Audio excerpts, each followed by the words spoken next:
I still don't see why you want to ruin this dress. I'm not going to ruin it. I just want you to shorten it. They're wearing them short this year. Okay, I'll shorten it. All right. Viv, I don't want you to cut it.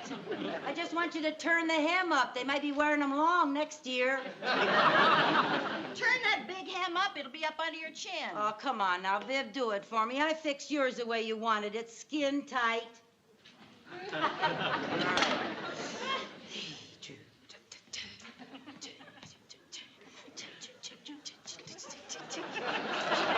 Oh, boy, I sure want to wow him at the country club tomorrow night. Lucille, would you mind sitting this dance out? Come on, slow down, girl. I'm sorry. I'm so excited about the dance. Every eligible bachelor in town will be there. Yep, all 2 of them. Come on now. You know you're just as excited about this dance as I am. Uh-huh. You know, it's going to be a real fancy do. They're having a buffet and a reception line. Yep. Mm-hmm. And they're even having a doorman announce the people. Mm-hmm. Mom? Yes, dear? The guys want to know what time next Sunday morning. Oh, time for what Sunday morning? Don't you remember? Well, sorta. Gee whiz, it's Sitting Bull Day for the Indian Braves. You're supposed to take the whole tribe out to the fairgrounds. 9 o'clock, dear. Oh, I almost forgot. Forgot? How could anybody forget Sitting Bull's birthday? Oh, for heaven's sake, Viv. I've been so excited about this dance, I've been neglecting my kids. I completely forgot about Jerry's Indian outing. Lucy, you've been to 10 tribal functions this month. Even a real Indian could forget one. Isn't this hem too low? No, the hem isn't too low. Your ankles are too high. Mother, Yeah, dear. don't worry if I'm not home for lunch. Oh, okay. Got a skating date? Well, not exactly. I'm going skating by myself. Alone? Why no date? Because I broke up with Wendell. Who's Wendell? Who's Wendell? Mother, Wendell is the boy I was going steady with for 3 whole days. Oh, Viv, this is terrible. I'm a terrible mother. I didn't even know about Wendell. Lucy, don't feel bad, honey. It's easier to keep track of the French presidents than it is a teenager's boyfriend. Well, it worries me. Chris and I are getting farther and farther apart. Oh, now you still fit in lots of her clothes. Oh, come on now, be serious. I hardly do anything for Chris anymore. You do, too. Name one thing I do for her. Well, you send her to the store a lot. You see what I mean? And she's at such a critical age. Gee, it seems like overnight she took her fingers out of her mouth and stuck them in a telephone dial. So she's growing up. Well, it's not that simple. I've just got to start doing more things with Chris. Now, what more can you do? Well, for one thing, I could have gone roller skating with her. Roller skating? By golly, that's just what I'm going to do. I'm going down to Carlisle's sporting goods store and buy some skates. Now, listen, Lucy. Mr. Mooney said if he caught you buying one more luxury item, he was going to kill you. Oh, Mr. Mooney, and he's not going to catch me. All I'm going to buy is skates, and those are a necessity if it's going to bring me any closer to my daughter. Come on, get me out of this. Oh, Lucy, this is so silly. Come on, you zip don't know it. how to skate. Well, you it'll haven't all been on a pair of skates for years and years. Never mind, babe. It'll all come back to me. Oh, it'll all come back to you. Yeah, I'll practice a little before I go with Chris. You better practice. Come on, let's get going.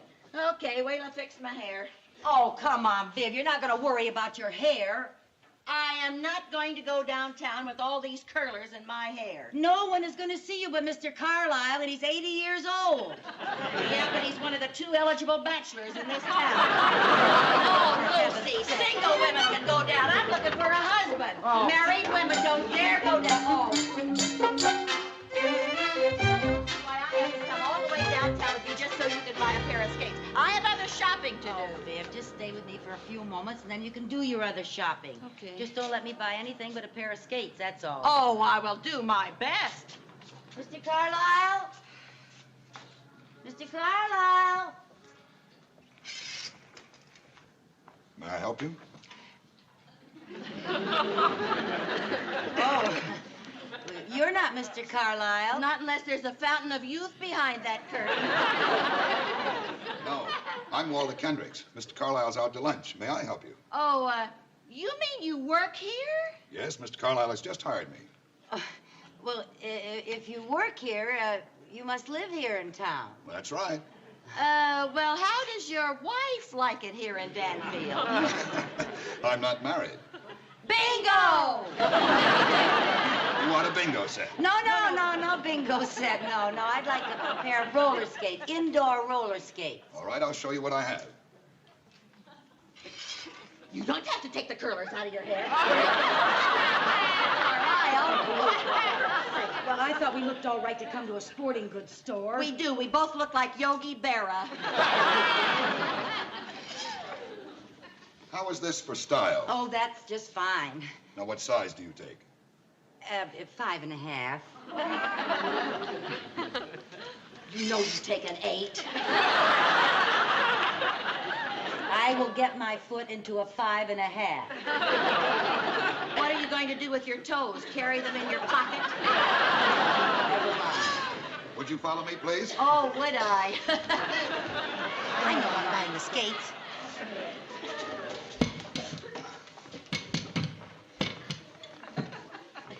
I just want to watch. Let's try these.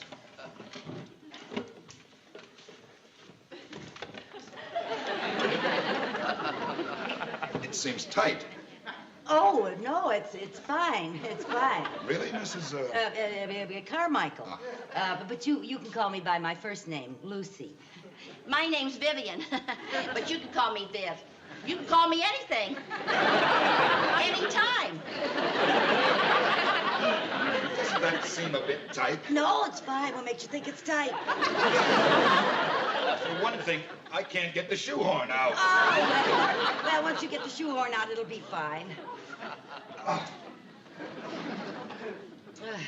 You know, someone with feet as nice as yours should be sure and get a good fit. Oh, really? Well, of course. In Europe, long, slender feet like yours are a sign of great beauty. I wear a 9.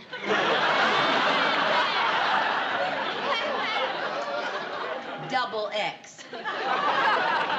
She stamps out fires. Let's try another pair.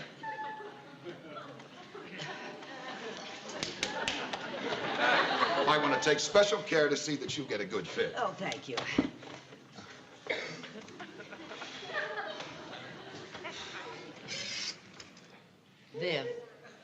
Viv, haven't you got some other shopping to do? Yes, I have. Right here. I've suddenly gotten terribly interested in sporting goods. Besides, honey, I want to stay right here with you and see that you get a good fit.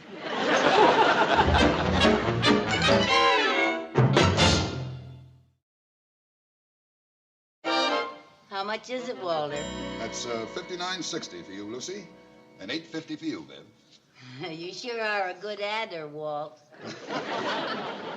Charge it. All right. Mine, too. I'll get your other packages. Okay. Oh, boy, were you ridiculous buying all those silly things. This you could talk a little longer to Walter. I was ridiculous. You're the one that bought the 3 bean bags and the polo whip. Well, you never can tell when you might want to whip a polo. Here you are. Well, thank you.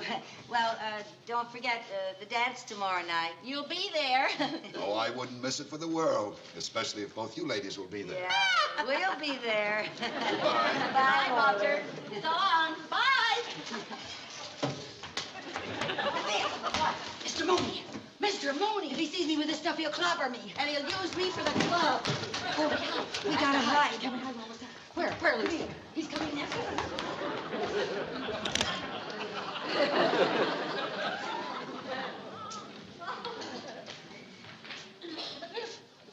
Hello? Anybody here? Yes, sir. May I help you? Oh, yes, I'm having a shotgun repaired and some compressed air cartridges put in my inflatable boat. Oh, yes. You're Mr. Mooney. Oh, yes, Mr. Theodore Mooney. J., yes. Your boat is all ready for you, sir. I put in a new cartridge, and I fixed the release for you. Oh, good. Now, Thank you. your shotgun's been prepared, but it'll take me a little while to assemble it. Well, that's all right. I'm in no hurry. You just take your time. I'll browse. Yes, sir.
All right, Mrs. Carmichael.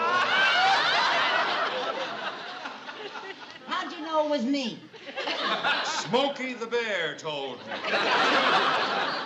And I see you have Bullwinkle with you. That's a pretty sneaky way to catch us. You know, we're both susceptible to a mating call. What are you doing in this store? I wasn't buying anything. I was just window shopping. Oh, the last time you went window shopping, you bought everything, including the window. Well, not she's this just time. looking this time, just looking Yeah, just around. looking and dreaming of the time I'd have my allowance again. Yeah, we gotta go. See you. Bye, bye. Ladies, don't forget your packages.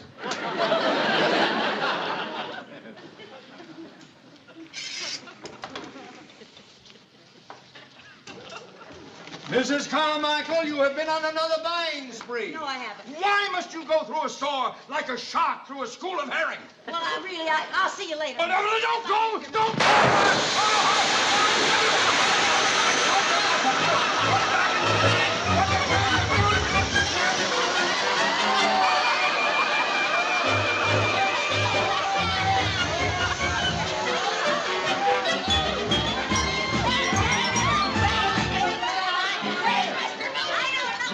Come on, let's get out of here.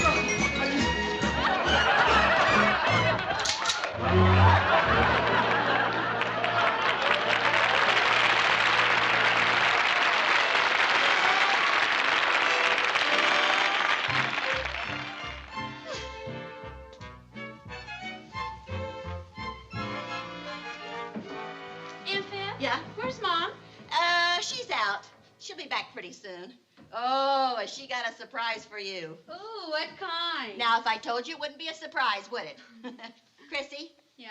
give me a bite of your cake. I thought you were on a diet. Only during meals. Now, come on, Chrissy, just one bite of that cake. Hello?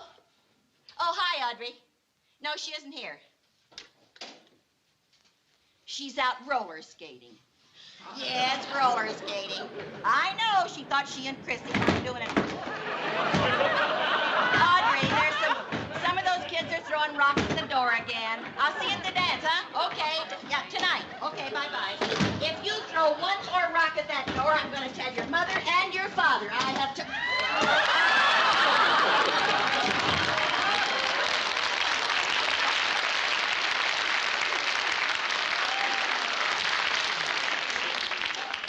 What happened?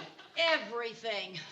Why have you got your skates on? Because I couldn't get them off. My feet are so swollen. So's everything else. Oh, I was silly to try this. Oh, it didn't all come back to you, huh? Nothing came back to me but the falling. Where does it hurt, honey? Name it, it hurts. My arm hurts, my leg hurts, my ankle hurts. Oh, and boy, does that hurt. Wait a minute, I'll fix you some pillows. How did you get home? I drove home. Boy, you haven't lived till you shifted gears in roller skates. Oh, honey. You shouldn't have driven. Well, what else could I do? I couldn't stand still in one place long enough to hitchhike. There you are. Now, sit. Oh, Lucy, oh, boy. how'd you like the new roller skating rink? I hear it's beautiful. I wouldn't know. All I saw was the ceiling. I crashed into everything there was there, including the popcorn machine. Poor little thing. Come on, let's get those skates off. Ah, be careful, be careful. My feet are very unhappy. Oh, I'll bet they are. Oh, You know, when you get these tight shoes off your ankles, they're gonna swell up like balloons. I know. Oh, Lucy, it'll be days before you can squeeze your feet back into shoes again. Hold it. Why? No shoes, no dance tonight. So? No dance, no Walter Kendricks. Oh, that's right. Oh, you poor little thing. You're going to have to miss the dance. Hold it. I'm not missing anything. So long as I keep these shoes nice and tight, it'll keep the swelling down. Well, you certainly can't go to a dance with skates on. Well, I can't go with shoes on. Well, you certainly can't go with skates on. What'll the people say when they see them? What'll you say to them? Will you say, I happened to be in the neighborhood, so I just sort of rolled in? Hold it. I'm not going to say anything because they're not going to see them. What do you mean by that? Did you take up the hem on my dress? Certainly I took it up. Well, lower it.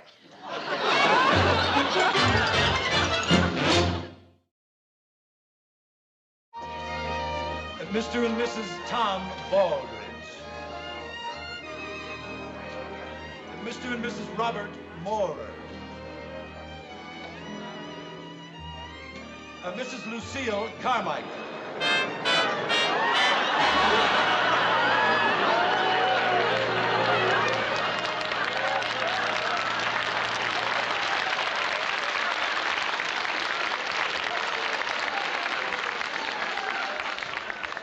Good evening, Mr. Mooney. Well, Mrs. Carmichael, that was quite an entrance. Even for you. Well, I have on some new shoes, and they're rather slippery. New shoes, how much did they cost? Oh, Mr. Mooney, can't you forget about business even for one night? For heaven's sake. Where's Mrs. Mooney tonight? Oh, she couldn't attend. She had to go to a karate class. I didn't know that she was taking karate. I didn't either until the other morning at breakfast. She chopped me. Well, if you'll excuse me, I'll go to the buffet table. I'm a buffet buff, you know. Mrs. Vivian Bagley. Hello, good evening, good evening, good evening. Hello, Mr. Mooney. Why didn't you wait for me? How did I know it was downhill all the way from the parking lot? Have you seen Walter Kendricks? I came in here so fast, I didn't see anybody. Oh. Listen, let me lean on you, will you, Viv? Okay. Hi there. Oh, there's Walter. Where? Warn me before you move. Hello, Walter. Excuse Hi, me. Walter. Hello, Vivian. Hi. Hello, Lucy. Hello, Walter. How about a glass of punch? Can I bring you some? Oh, I'll go with you. Oh, that would be... How about you, Lucy? Well, no, I'll stay here with the pole. I'll stay here by the pole. I'll just stay here. That's nice. Come on, Walter, let's go. I don't really like to eat at night, but a buffet. Oh, what do we got? What do we have, huh? Oh, look at the meat. Oh, look at the ravioli and ham and all of that marvelous stuff. I thought I would join you after all. Say, why don't we have something to eat while it's not so crowded? Oh, that's a good idea, yes.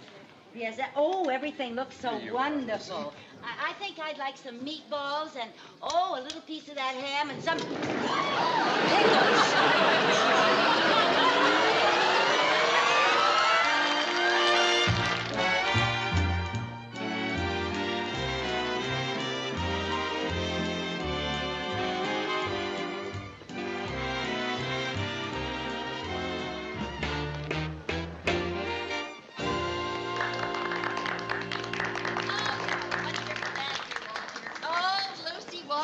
most wonderful dancer. How about a dance, Lucy? You haven't danced all evening. Oh, well, thank you, Walter, but I'm really not in the mood. Well, can I bring you a cup of punch? Oh, that would be nice. All right. Excuse Thank me. you. Do you have to dance every dance with him? Oh, don't be such a sorehead. I've only danced 5 dances with him. Some pal you are. Just because you know I can't dance, you're monopolizing him. Oh, okay. I'll find somebody else to dance with, and you sit this one out with him, all right? Thank you. All right. Mr. Mooney. Mr. Mooney. Would you like to dance? Why, yes. Do you know someone? I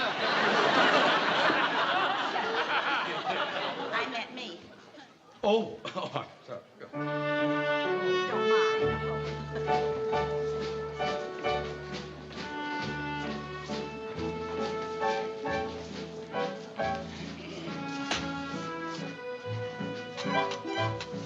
Waiter, would you help me up, please? Of course.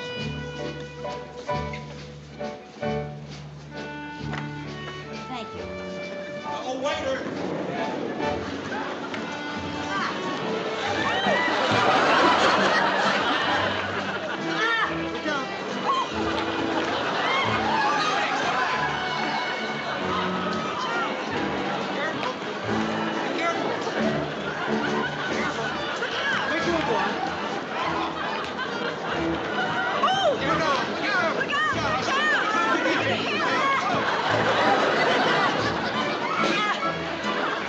I've decided to dance.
When did they put in that fish pond? Now,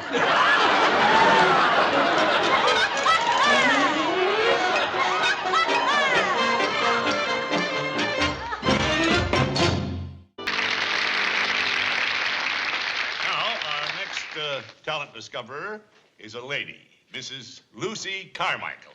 Mrs. Carmichael?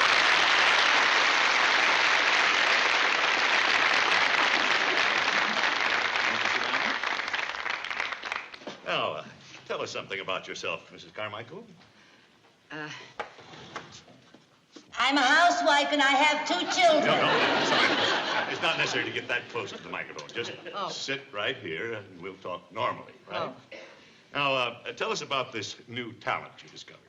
Well, I I discovered my new talent in Mr. Krause's butcher shop. Well, that's very unusual, finding a star in a butcher shop.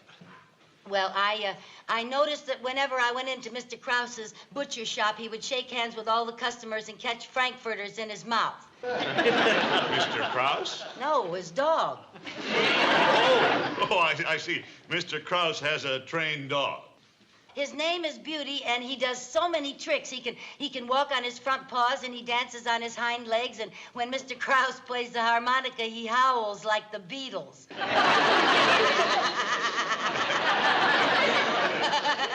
Yeah. Mrs. Carmichael.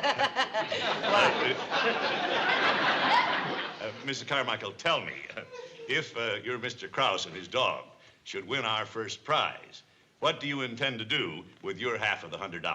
Have my plumbing fixed. Well, I guess that's a very practical use. Yes, the hot water comes out of the cold water faucet, and the cold water comes out of the hot water faucet, and nobody ever comes out of the bathroom.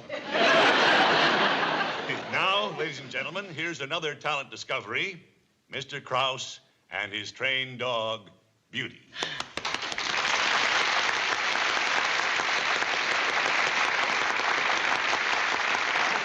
Now, for his first trick, Beauty is going to shake hands with his trainer. Go ahead, Mr. Krause. Beauty, shake hands. Shake hands. Shake hands. What's the matter, Mr. Krause? You having trouble? Maybe it's the lights and everything. The people, it makes him feel strange. Yes, I it suppose. could make him. Yeah, a it made nervous. me feel strange. I feel fine now, but I can imagine what it's doing to the dog. Try it again, Mr. Krause. Yes. Shake hands. Shake hands. Oh, he went through his legs. Did you see that? Thank you very much. Thank you very much, Mr. Carmichael. And now, ladies and gentlemen, And now, I'd like to have a ladies word. and gentlemen, Beauty will show how a courageous dog can help a whole community battle crime. Wait till you see him do this. Yes. Now, That'd the be good. dummy that they are bringing in is supposed to be a burglar. Now, watch how the dog attacks the burglar at the command of his trainer. Go ahead, Mr. Krause. Watch this now. Yes, Attack the burglar. Attack the burglar. Get him!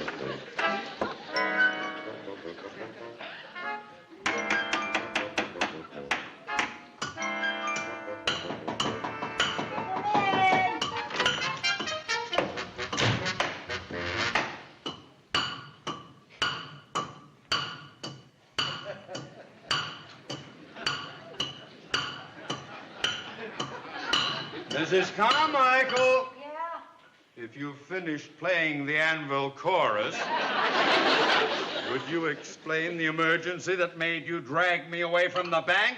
Well, I'm having trouble with my plumbing.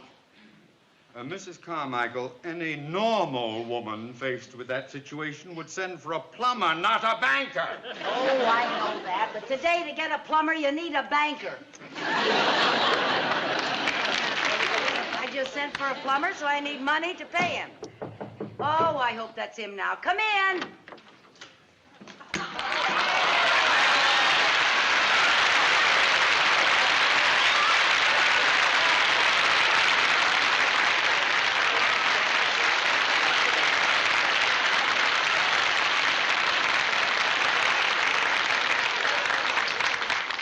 Oh, boy, am I glad to see you. I have had such a time. I don't know what's wrong here. I've been trying to fix it myself. What's the matter, lady? Haven't you ever seen a plumber before?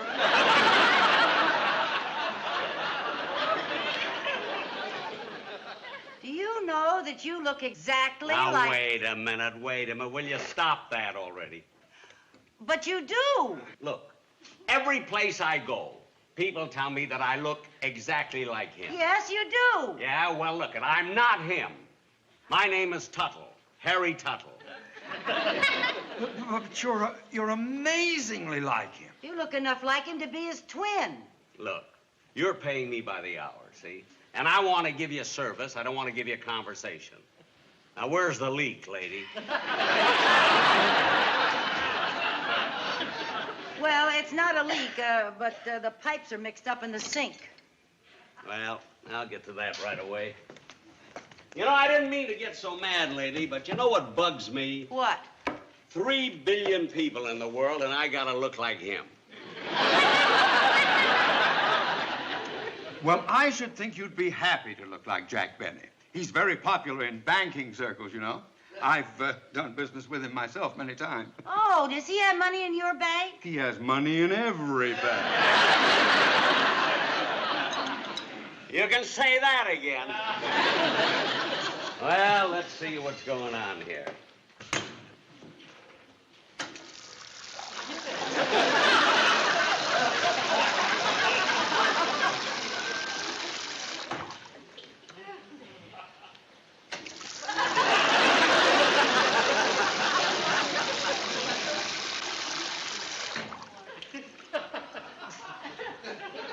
You know, that's very unusual. What happens if you turn on both faucets at once? I don't know. I never tried that. Let's see.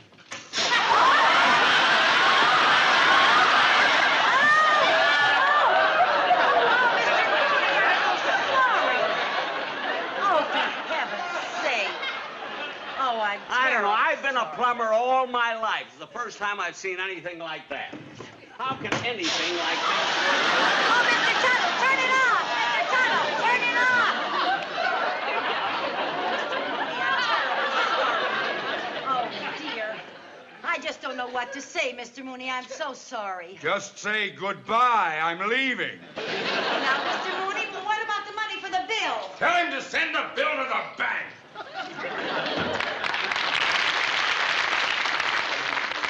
Gee, Mr. Tuttle, I hope you don't mind sending your bill to the bank. Ah, don't worry about it. It's nothing. What's money? It's nothing. Boy, you may look like him, but you sure don't sound like him. And you know, that's what makes me sorry that I look like him. What do you mean? His reputation.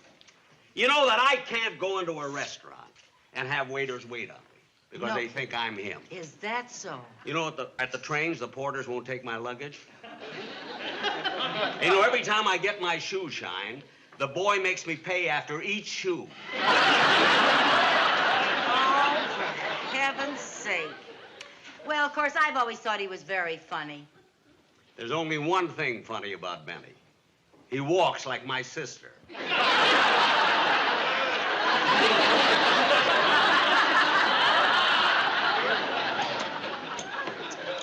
Well, of course, I've always enjoyed him very much. You've enjoyed him because he hasn't ruined your life like he's ruined mine. What do you mean? I'll tell you what I mean. You know that I can't even get a driver's license on account of him? Why not? When they give me an application, every time I put down my age, they throw me out. Why? Because I'm really 39. Well, you know, now that I look at you closer, you look much younger than Jack Benny. Thank you. But you know why they think you both look alike? Why? Because you both have blue eyes. Mine are bluer. Lady, hand me that plunger, will you, please? Sure.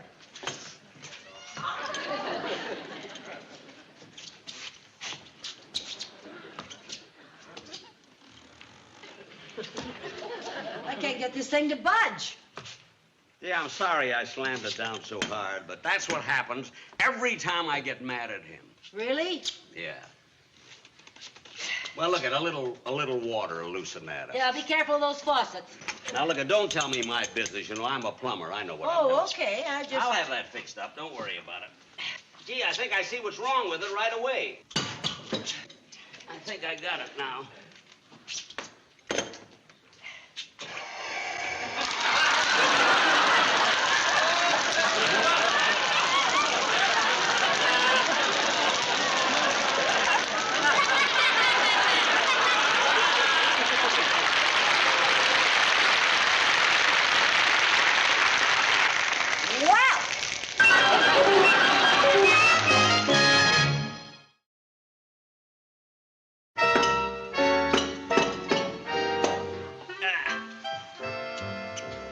think it's all right now, lady. Try it. Okay.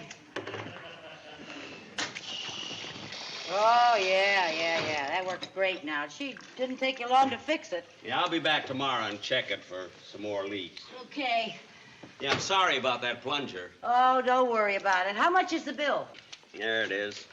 I only charge you $6 for my services. Oh, well, that sounds very reasonable. Thank you. $12 for my plunger. $12 for an ordinary plunger? Well, look, when you return it, I'll refund your money. Oh, okay. Well, it'll probably get loose when the weather's a little warmer. Well, goodbye. Bye. Thank you. You're welcome.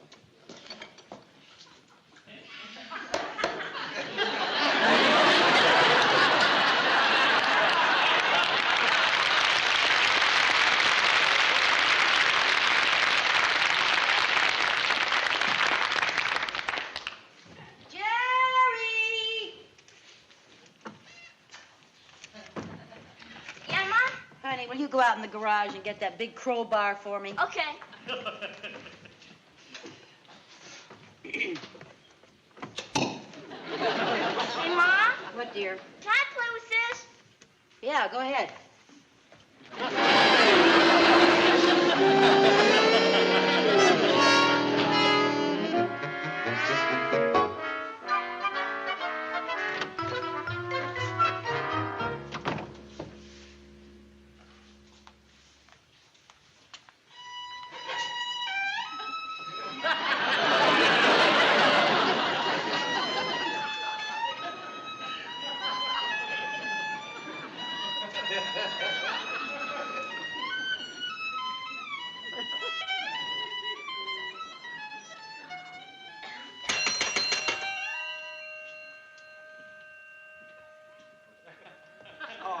Hello, Mrs. Carmichael. You are Jack Benny. Now, please, don't start that again, will you? Oh, stop acting. I'm not going to tell anyone. Gee, Mr. Benny, if you wanted to become a plumber to pick up a few extra bucks, that's your business. Mrs. Carmichael, once and for all, please believe me. I am not Jack Benny. But the violin. That's the worst blow of all. What do you mean? Because of Jack Benny, I'm a plumber and not a concert violinist. I'll give you credit for bringing back that plunger. Thank you. Did you study to be a musician? Are you kidding? I was a child prodigy. Really? At the age of 4, I made my debut at Carnegie Hall. I can still remember that night. While I was on the stage, I had to stand on a chair. Oh, so the audience could see you, huh? No, so I wouldn't trip over my curls.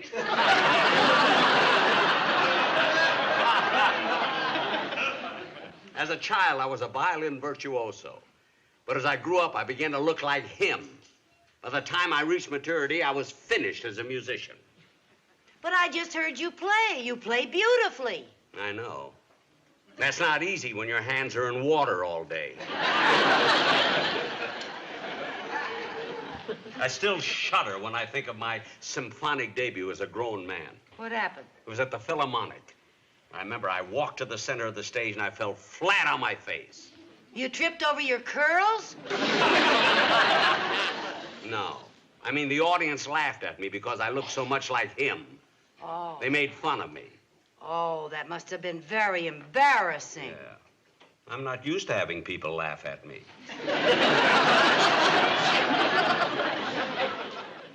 From then on, it was the same every concert I played. So you had to become a plumber, huh? Yeah. To think that these hands have gone from Bach, Beethoven, and Brahms to sinks, sewers, and cesspools.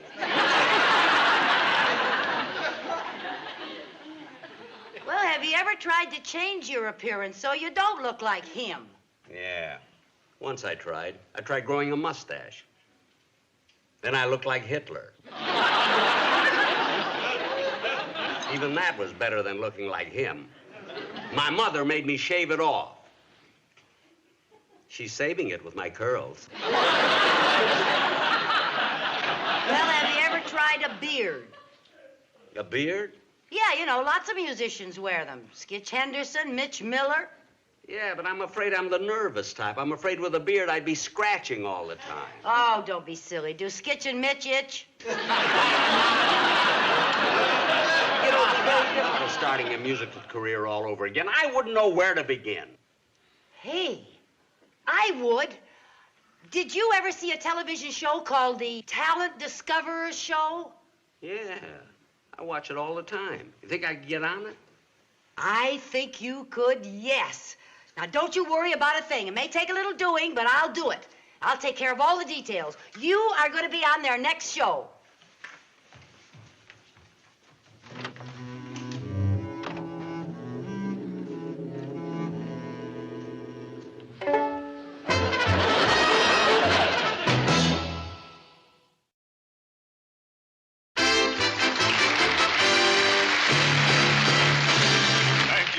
Gentlemen, and welcome to another Talent Discoverer show. Our first talent discoverer this evening is a young lady, Miss Lucretia Carmucci. Miss Carmucci.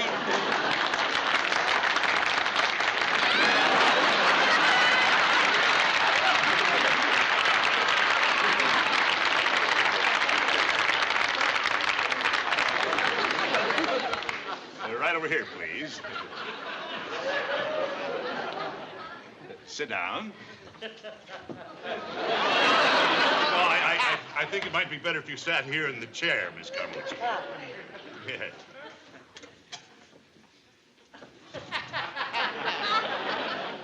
Well, now, before you tell us about the talent you've discovered, I wonder if you'd like to tell us a little bit about yourself. Ah, that's nice. My name is Lucretia Carmucci, and I'm a no marry. I don't marry anybody.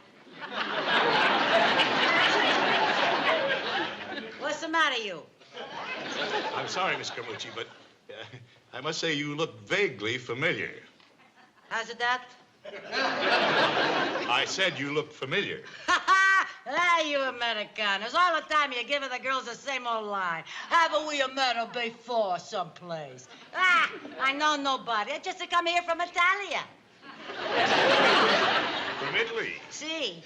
Un piacere di conoscerla? Ah, paisan. That's not a nicer thing to say in front of all these people. Oh, I was merely saying that it was a pleasure to meet you. Oh, I know. What do you say? But it's the way you say it, you little rat. Miss Carmucci, will you tell us about the talent you brought? Well, he's a player very nice violin. Oh, he's a violinist. No, he's a plumber. He's a what? He's a plumber. Oh, a plumber, you mean? A plumber. That's what I say, plumber. Well, what's his name? His name is Harry Toodley. Oh, yes. It's Harry Tuttle, ladies and gentlemen. Harry Tuttle. Harry Toodley, Well, that's what I that's say. very interesting. Yeah. A plumber violinist. Is he good? Is he good? He's a wonderful. He fixes my pipes in 5 minutes.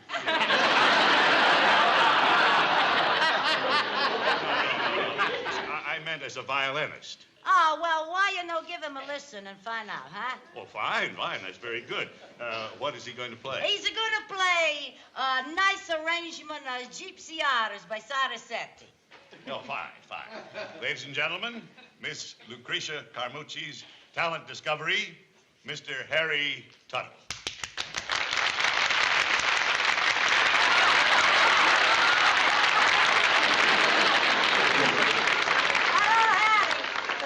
Hello, Hattie. He's a nice fella, Hattie. Grazie.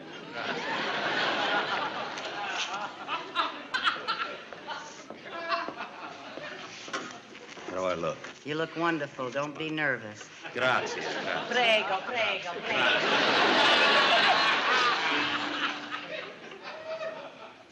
If you please, maestro.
Come on, some more.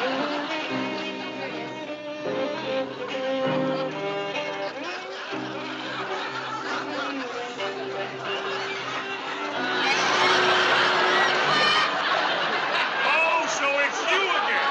I thought you looked familiar. Now you get out of here. Get out. Get out. Get out. Hey, hey, get them out of here. Get that girl out of here. Get that man out of here. Oh, get him out. Out. Out.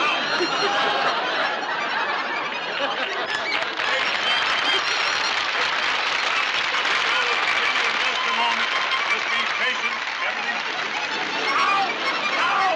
Hey, get him out of here. Ow! Ow! No, I'm afraid I can't make it today, Audrey. I'm expecting the plumber. Yeah, I did have my pipes fixed, but he's coming over this morning to check on them. Well, I'll see you tomorrow at the... Oh, that's him now. I'll talk to you later. Bye-bye. Good morning. Good morning, Mrs. Carmichael. You're not angry at me, are you, Mr. Tuttle? Nah, I should say not. You know, thanks to your getting me on TV, offers have been pouring in all morning. Oh, for concerts and nightclubs? No, kitchens and bathrooms. Well, I better take a look at this now. You only got offers to do plumbing, huh? Yeah, but I've had so many offers, I'll be the happiest plumber in town. Oh. I've gotten so much business, I even had to hire an assistant. Oh, is that so? Well, that's nice. It sure is. I'll get her. Hey, Irving! Irving, bring in my tools.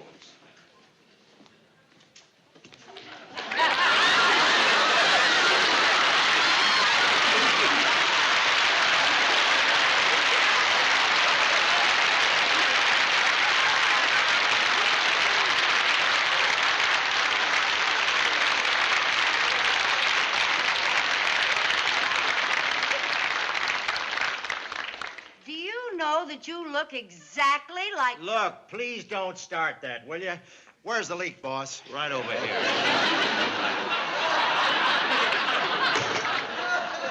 Where is Right there, right there. What's the matter, lady? Haven't you ever seen an assistant plumber before?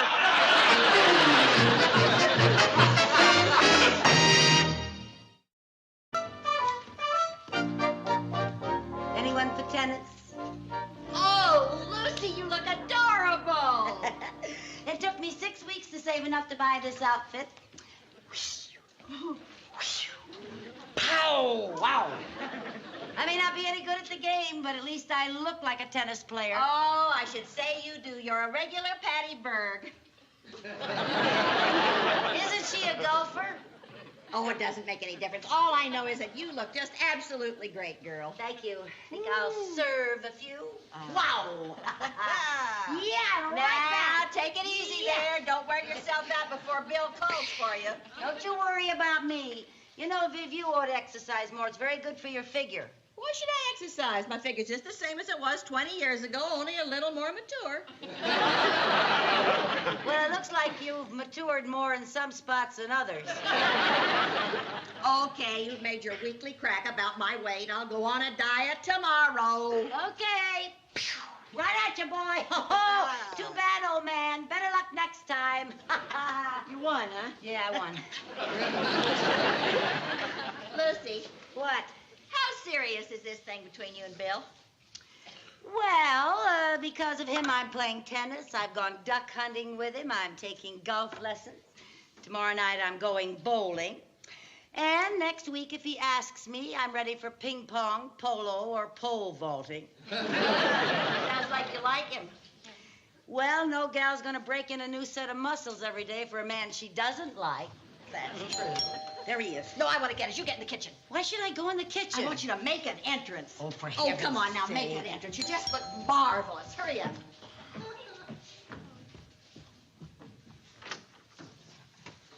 Why, Bill! Hi, Bill. How are you? Why, for heaven's sake, what a surprise. Well, didn't Lucy tell you I was coming? Oh, no. Lucy never discusses her dates with me. Are you going to play tennis? What else? Oh, sure. I'll call Lucy for you. Lucille! Bill's here. Oh, hi, Bill. Hi, Lucy. I didn't know you were... Lucy, what an adorable tennis outfit. Hey, Lucy, you look great. Well, thank you. Oh, aren't you the sneaky one, keeping it a secret from me while you made it? Yeah, it's just a little something that I whipped up last night. Come on, Bill, or we'll be late. Oh, no hurry, no hurry. I've got a court reserved for 6 hours. 6 hours? Isn't that a little long? I haven't played in years. Oh, it'll all come back to you. After all, it shouldn't be hard for a girl that was captain of her college team. Captain? Bill, you promised not to mention that. You mean you never told Vivian about that? Oh, now you know, Lucille. She's so modest. Oh, there are hundreds of things about herself she's never told me. Now, you two, run along and enjoy yourselves. Okay. Goodbye.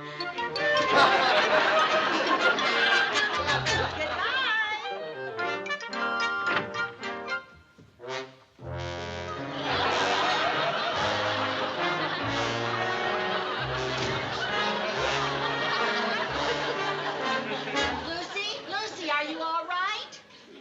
Oh, fine. I always walk like I just got out of a train wreck. Oh, you poor little... Don't touch me. There isn't a part of me that isn't bruised, broken, or bent. You better sit down. No, thank you. I'll stand and keep moving. At the end of the game, I tried to jump over the net, and I didn't quite make it. Well, here, honey, at least let me take your racket for you.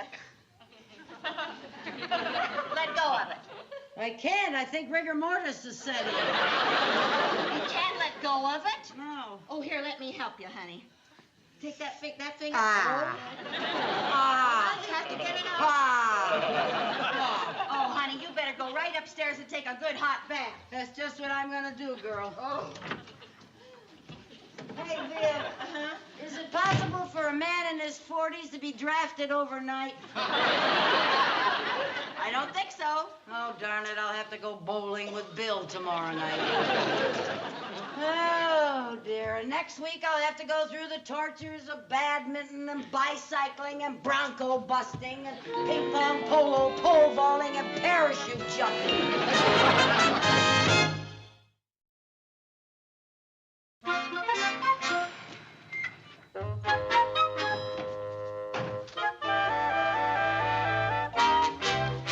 Hi there. Well, how did it go? How did what go?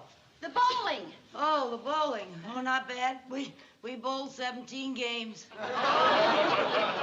What was your best score? 11. I made 2 strikes, but one of them didn't count. It was in the next alley. Where's Bill? Oh, he'll be right along. He's taking one of his athletic friends home. Oh, let me hang up your coat, honey. Why are you carrying that bowling ball? What bowling ball? Oh, that bowling ball. Why are you still holding it? I'm not holding it. It's holding me. I can't get my fingers out. Oh, that must have been a little rough trying to bowl with that thing stuck on your hand. You could have gone right down the alley. That's how I got my second strike. You mean that? Yeah, you haven't lived till you belly whop down a bowling alley. Oh, honey. Come on, stand up. Let me take it off of you. Can you do it? Can you get up? Oh, dear. Come on, Lucy. You'll I'll have to help, you. Viv. There you go. Now I'll take it easy. Take it real easy, girl. Okay. Ah. Ready? Ah. Ready? Pa, pa, Okay. pa. Pa. There you go. Oh. Oh, that feels wonderful. Where's my arm? Oh, thanks. Lucy, if I were you, I'd just stay in bed all day tomorrow. Oh, I can't. He's taking me skin diving. Skin diving? Yeah, skin diving. Oh, Lucy, honestly, you have to be an expert swimmer to go skin diving. Yeah, well, Bill thinks I'm an expert. Now, don't tell me you told him that you swam the English Channel. Well, yes, but just one way. Oh. over. I did say I swam back. Oh, honest, Lucy, when are you going to learn to keep your big mouth shut? Now, what did I do? I wanted to keep seeing him, and the only thing he's interested in is sports. Well, for heaven's sakes, use your head a little and tell him that you're good at some sport that's out of season, like winter sports. Oh, I'm not good at winter sports either. I know, but at least you have a couple of months' time to take some lessons and learn how to do something. Yeah. Now, winter sports. Let's get him interested in winter sports. Hi, Bill. Hi, Bill.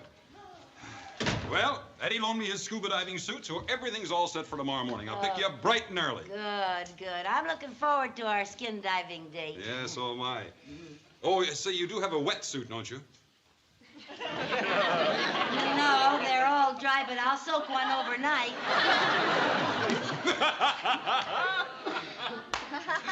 Oh, Lucy, you have a great sense of humor. Oh, Bill, it's just a shame you can't see Lucy at something she really excels at, like winter sports. Winter sports? Uh-huh. Lucy, you didn't tell me you were good at winter sports. Well, I didn't want to say anything about it, but that's where I really shine, you know, figure skating and tobogganing and skiing. Skiing? Oh, yes.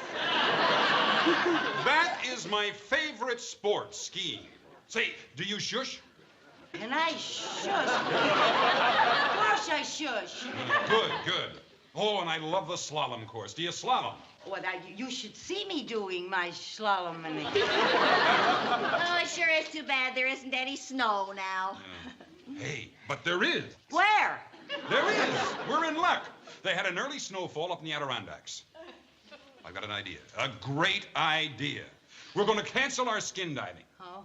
I'll pick you up about 4 o'clock Saturday morning. 4 o'clock? 3? No, 4's fine. I'll see you then.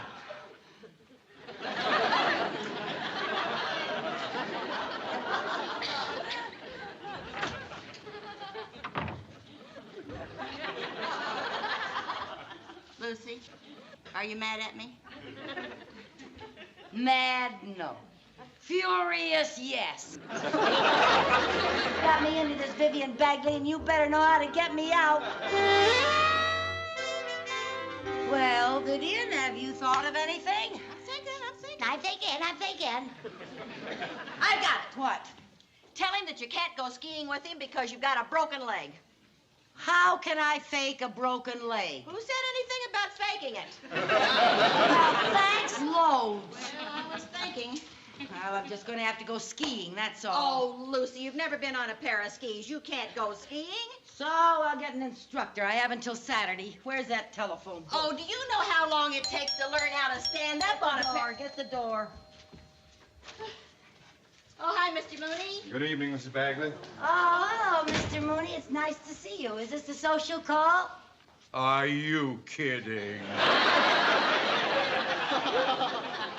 Mrs. Carmichael, for the last 2 months, I've been trying to get you to fill out these insurance policies. Now, will you please do it? Okay, just leave them here. I'll be busy for the rest of the week. I'll sign them Monday. Monday, you will be in traction. Traction? Oh, she's thinking of going skiing, and she's never been on a pair of skis. Will you be quiet? You're going skiing? Oh, my favorite sport. I didn't know you knew how to ski. Is it hard to learn? No, it's very simple, really. Any normally intelligent person can learn to ski in just a few lessons. I can't? I said any normally intelligent person. Oh. Are you a good skier, Mr. Mooney? Well, in my younger days, I used to be an instructor at Lake Placid. You used to be an instructor? Well, then you can teach me how to ski. Mrs. Carmichael, I'm going to be very busy for the next 7 years. Oh, now, Mr. Mooney, you gotta help me. It's very important. Well, I'm sorry. I'm afraid I can't. If you don't do this, I'll never speak to you again. Promises. All right, if you do help me, I promise not to bother you again for a whole year. It's a deal. Thank you. Mr. Mooney, isn't it kind of dangerous to ski for a beginner? No, not at all. Why, last year, I took my mother-in-law up to the Adirondacks. Now, she had never been on skis in her life. And first time out, she went right up to the top of the mountain, went straight down, took off at the jump, soared into space in a perfect arc, and landed right at the bottom. Yeah. She did? Broke every bone in her body. Oh, now you see, Mr. Mooney. Now that means that it is... Vivian, he's just teasing. Now that didn't really happen to your mother-in-law, did it? No. Just wishful thinking. See? Mr. Mooney, when can you give me my first lesson? Well, I'll be free tomorrow afternoon. Ah, it's a date. I'll expect you right here. All right. Let's see now, what kind of equipment will I need? Well, skis, poles, boots. Bandages, splints, and a hospital reservation. You be quiet.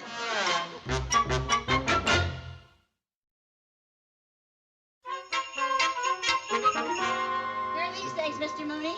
Oh, thank you very much. And here's the book of instructions. You can follow along. Oh, thank you. All right. Now, Mrs. Carmichael, you can stand up.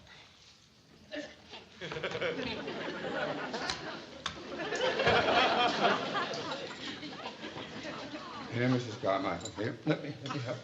Oh, thank you. There you are. Well, you certainly look like a skier. There you are. Oh, look, Viv, this is for picking up stuff that litter bugs leave. What's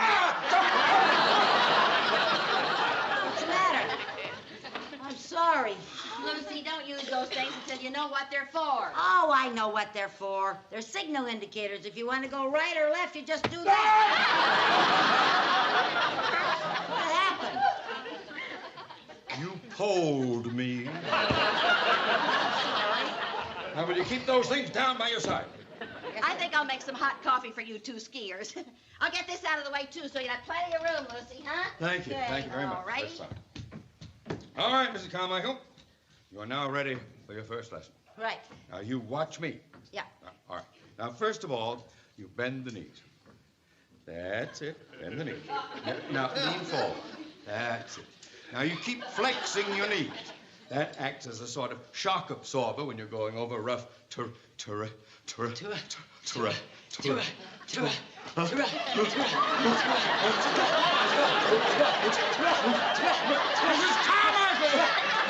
Carmichael! What are you doing? I'm doing the same thing you are. I'm looking for a handkerchief. I have to.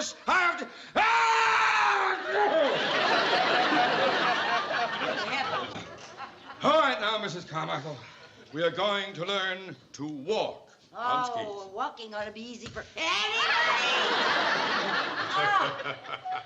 Oh, what are you laughing at? You look like a red-headed wishbone. Mr. Mooney, get me out of this. Oh, all right. Oh. Now, bring your left foot back slowly. Bring it Bring back. my left foot back slowly? Yes, bring it back. Push. That's the girl. There. There you are. All right. Oh. I'm sorry. All right. Now then. Wasn't so easy, was it? No. I will show you how to walk on skis. All right. Back up, back. Wait until I tell you to move. All right. All right? Now, we do a little turn like this, and then we're ready to go. All right. Now, follow me.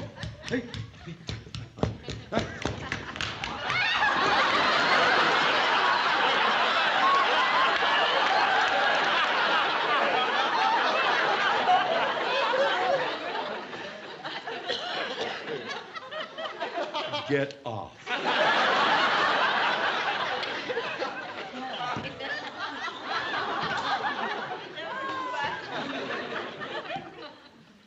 How do you get off?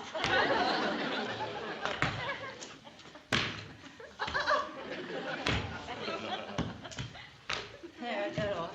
All right. Let's go again. One, two.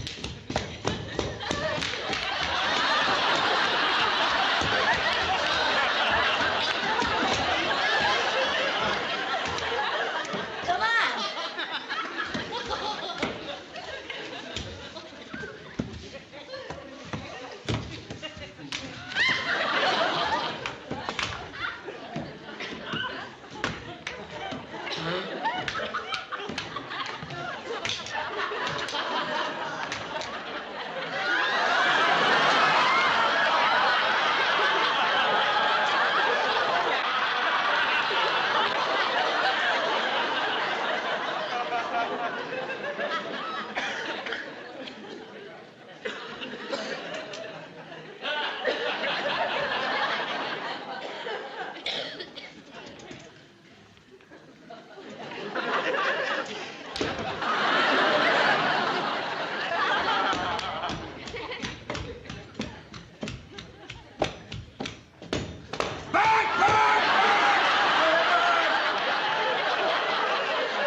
Mrs. Carmichael.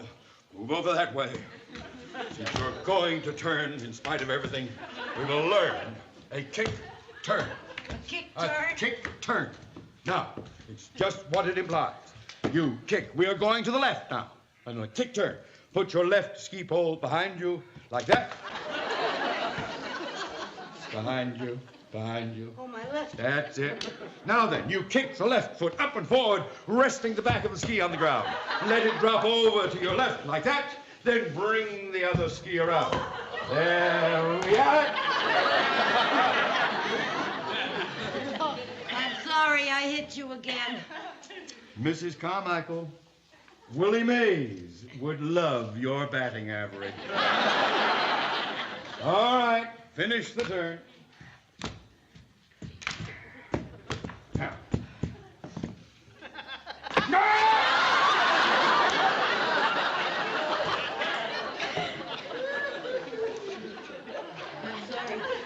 Congratulations, Mrs. Carmichael. Oh, what for?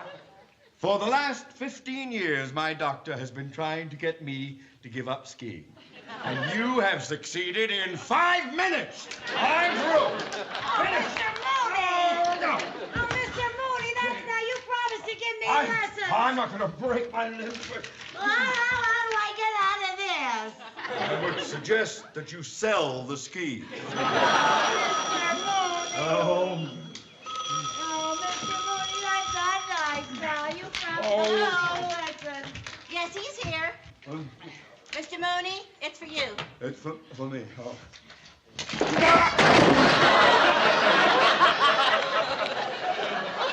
It's your wife. Hello, Irma. Yes, Irma. Right away, Irma. It'll be a pleasure. Yes. Oh, good news. Irma wants me to go with her to see my dear mother-in-law. Your mother-in-law, I thought you didn't like her. Compared to you, she is Rebecca of Sunnybrook Farm. Well, what about my skiing lesson, Mr. Mooney? Your ski... Now, there's the book, Mrs. Bagley. You carry on and take my advice. Keep at least 10 yards away from that woman.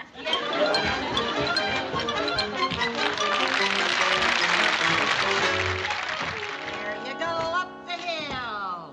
Hey, you're coming along fine, Lucy. That's doing fine. There's someone coming. Lucy! What?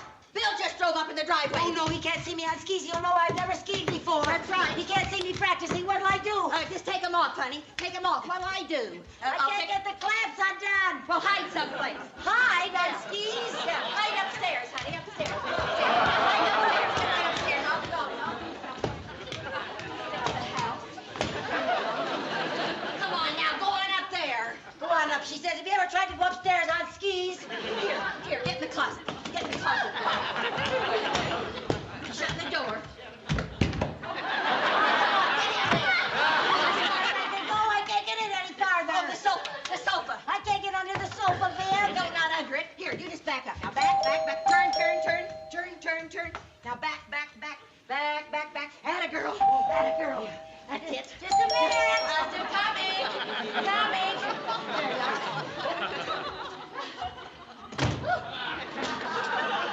Hi, Bill. Hi, Viv. Hi, Lucy. Oh, hi, Bill. Hey, you look great in that ski Oh, outfit. thank you. I thought I'd try it on just to see how it looked. Oh, looks fine.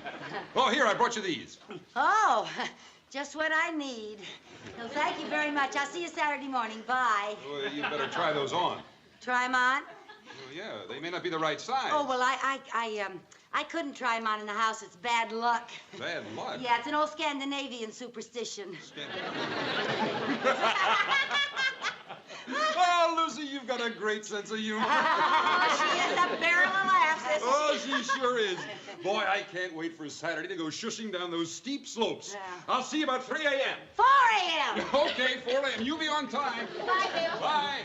Okay, let's get back to that herringbone. Oh, Vivian, forget it. That's no good. You heard what he said. I gotta go down a steep slope. Now, where can I practice on a slope? I need a steep slope. The roof, that's very steep. The roof? Are you kidding? Well? Oh, heavens. Wait a minute. Here, I got an idea. You got an idea? Yeah, step up. What about? Help me get my skis off. What are you going to do? Listen, you know those packing boxes we've been sending Are you out of your cotton picking mind? You sure you want to go through with this? Don't worry, everything will be all right. Ah! What's the matter? Somebody lowered the ground. Are you ready, honey? Oh, not yet. Let's see now. I gotta stand up. Got everything ready? Yeah. Huh?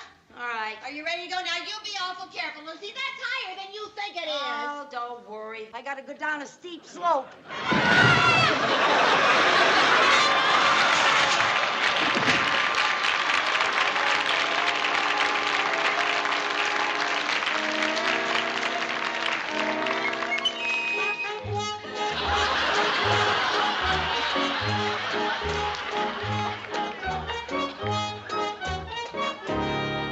All I did was bend over to tie my shoelace,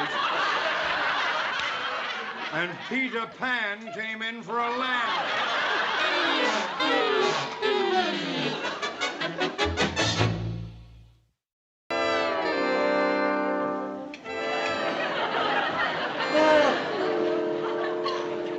Why, Viv, you look perfectly radiant this morning.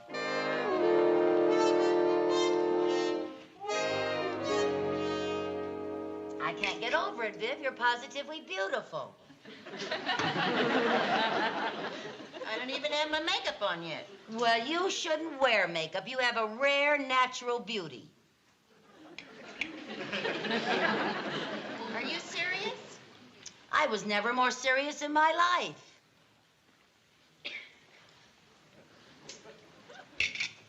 By the way, dear, your rent's due today. I don't have it.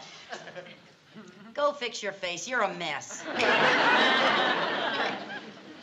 Do you realize that you're 3 months behind in your rent? Do you realize that Ralph is 3 months behind with my alimony? So I'm hooked for the rent. Well, I haven't got it. What do you want me to do? Go out and rob a bank? No, I don't want you to go out and rob a bank. With that pittance that Ralph gives you, the least he could do is pay it on time. Yeah, it's the least he could do. But Ralph feels that paying alimony is like feeding oats to a dead horse. And no cracks. Hey, listen to this. Danfield, open your doors. Due to the tremendous influx of tourists visiting the World's Fair, residents of surrounding communities are being urged to rent out rooms to people who cannot get accommodations in New York City. So? So I could rent out a room and get off the hook. Whose room do you have in mind? And oh, no, you don't. Oh, why not? You can use my room. We'll double up. Do I have an alternative? Well, now, look, Viv, I'm not going to insist. I'll leave it up to you. Thanks. Either you move in with me or sleep in the garage. Well, I'll move in with you. good girl. Now, we'll tack up notices in every store in Danfield. Help me write an ad.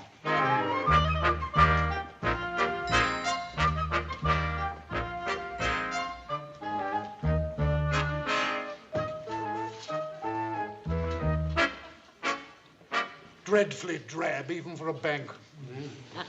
It does look drab, but it also looks like a pushover. If I'd known this country's financial institutions looked this hideous, I'd have bypassed bank robbery for something more aesthetic, like stealing famous works of art. Imagine pilfering a Picasso. Well, perhaps after this job, we can try one of those drive-in banks. We'd avoid all this ugliness, and we wouldn't even have to get out of the car. Just honk the horn. A splendid idea. Just toot for the loot and scoot. However,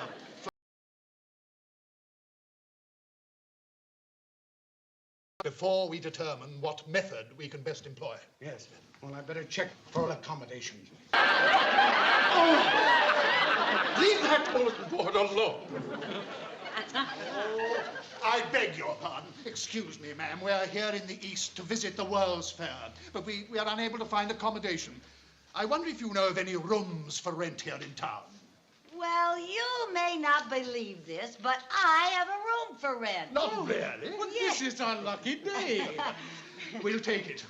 Wonderful. My name is Carter Harrison. Well, how do you How do you do? Nice And this to- is my associate, Gordon Bentley. How do you do, Mr. Bentley? It's very nice to know you. I'm Lucy Carmichael. Well, it's a pleasure to have such a charming landlady. Well, thank you. Oh, would you excuse me just for a moment?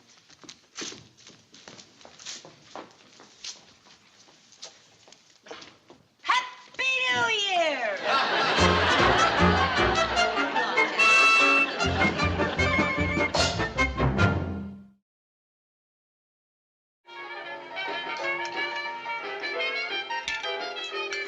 Jerry, will you turn off that radio and finish your breakfast? What's the matter, Mom? Don't you like music? Not that junk. I like long hair music. That was long hair music. That? It was the Beatles. Say, where are the two new boarders? Oh, they said they were going to sleep a little late this morning. Oh, I don't blame them. Trapping around that fair all day and half the night must be exhausting. Yeah. Are you finished, kids? Come on, Yeah. I'll take you to school. Okay. Bye, Lucy. Bye-bye. Give me a Bye. kiss, sweetheart. Bye-bye. Bye. Lucy, I'll be gone a little while. I have some shopping to do. Okay. Say, will you let me have $5? $5? Come on now. You got all that money you got from your new boarders. What did you do with the $5 I gave you a couple of days ago? Oh, I had a mad fling. There you are. Thank you. I'll send you a postcard from Paris.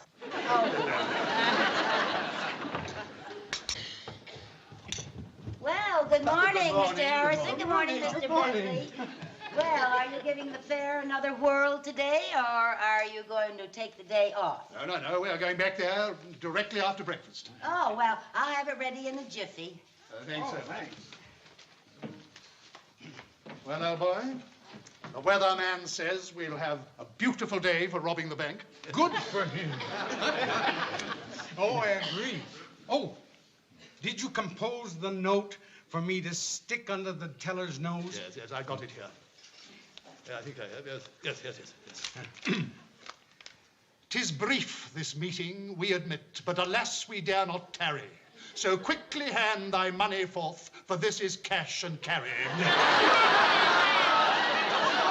Oh, that's brilliant. Really, it is. It is. Thank you. No wonder you're known as the Bard of the Bandits. Oh, say, shall we take our briefcases to carry the loot? No. I think this is more of a shopping bag community. Besides, shopping bags hold more money.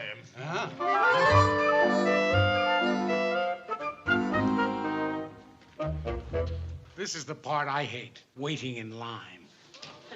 Patience, old boy. Every occupation has its pitfalls. Remember, Gordon, a cheery smile, lots of teeth. Charming. Oh, thank you very much. Oh, pardon me, but I just have to cash a check. It'll only take... Oh, hi, fellas. Hi. Oh, I'm sorry. This will only take a minute. Would you hold this for me, please? Oh, I'm sorry. I didn't... Terribly sorry. May I use your shopping bag, please? Here we are. Oh, this is so awful. I told them they were putting too much in that bag. Say, what are you fellas doing here anyway? Oh, we came to open an account. Oh, well, in that case, I can be of very good service to you see, because the president is a friend of mine. Yes, Mr. Mooney. Come over, and I'll introduce him to you, and I'll give you a very good character reference. Come on.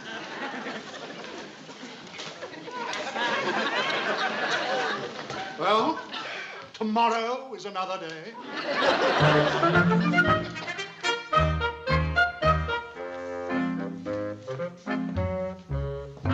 Stop worrying, old boy. Our Lady Batinsky's gone to the beauty parlor. We're perfectly safe. How can you be sure that we're safe? Well, to get her hair that color must take at least half a day.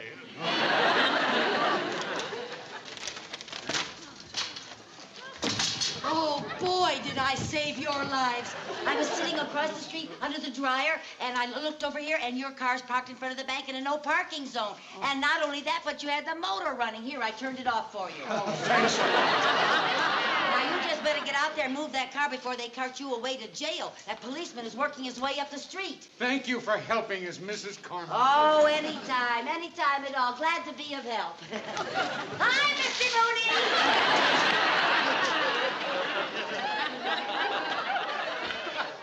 Tomorrow? Well, tomorrow's Saturday. Tonight, when she's asleep. Oh, good. Oh, that's a good idea. Oh, it'll be a relief to only worry about burglar alarms, the police, and the FBI.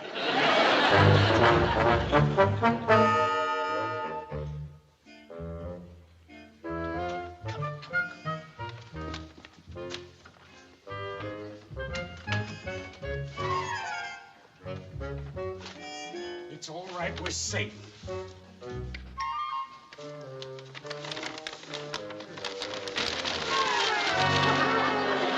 Isn't it beautiful? Oh, Gordon, you were wonderful. Absolutely magnificent. Yes, the way you manipulated the combination on that safe. Oh, well, that's very kind of you to say that. They do realize they won't discover this money's missing until the bank opens Monday. We'll have 2 full days to get out of town. Wonderful. Oh, well, if that's the case, let's stay here till Sunday and really go out and see the World's Fair. It's a shame to miss it since we're so close. Well, why not? Money's only good for 2 things, stealing and spending. Where'll we stash it? I got an idea. We'll just stuff our little fortune into this mattress, turn it over, and nobody will ever notice it. Huh? Not only a good idea, but a functional one. Here. This mattress could use some stuffing. Give me your knife.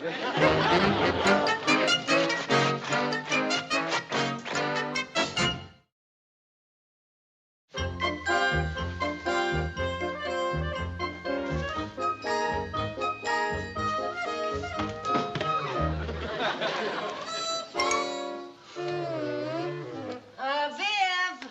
Oh, Viv, would you come up and help me? She's down in the kitchen doing the breakfast dishes. Oh, Jerry! Sherman! They went to the drugstore to get some batteries for Jerry's radio. Chris! I'm not here either. Come on, Chris. Oh, I've got to go. Cynthia's waiting for me out in front. Come on, honey. Now, you can leave in a minute. I want you to help me turn the mattress. Come on, get over there. I want it to go this way. Okay. Now, be careful. Be careful of the picture. Oh! Ooh. Gee. I can't understand it. It feels like it's stuffed with cement instead of horsehair. Oh, how could it get so lumpy? Looks like they left the horse in it. Poor Aunt Viv. No wonder she always complains about her mattress. Yeah, it's even lumpier than she is. I'll smooth it out. You run along, dear. Okay, see you later, Mom. Okay, dear.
J.P. Morgan.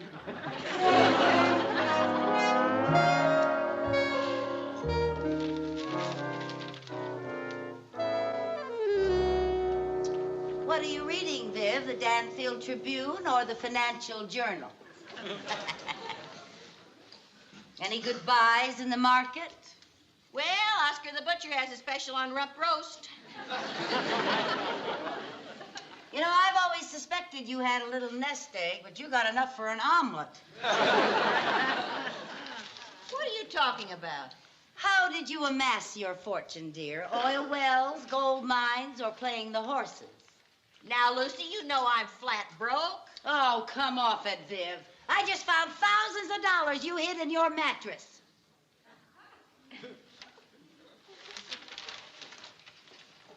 I knew it. All those henna rinses have finally pickled your brain.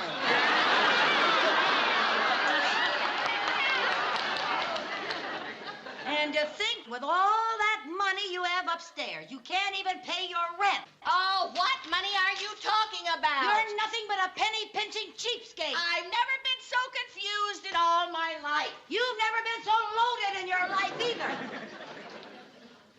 Is there really money upstairs in my mattress? Yes, thousands. Well, this I gotta see.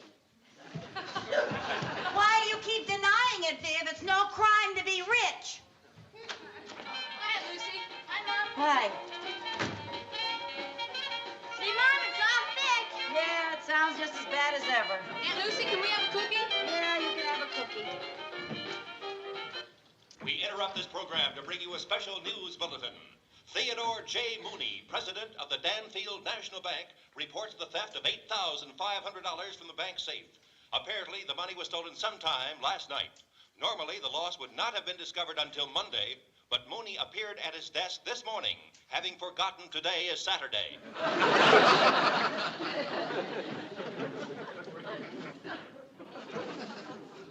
Oh, so that's where she got it. Who, what? Oh, nothing, dear. Oh, you poor kid. Wrong. No, everything's going to be all right. Is it all right if we go down to the Y and shoot some baskets? Yeah, all right, go along. Will you tell my mom where I am? Yeah, I'll tell her.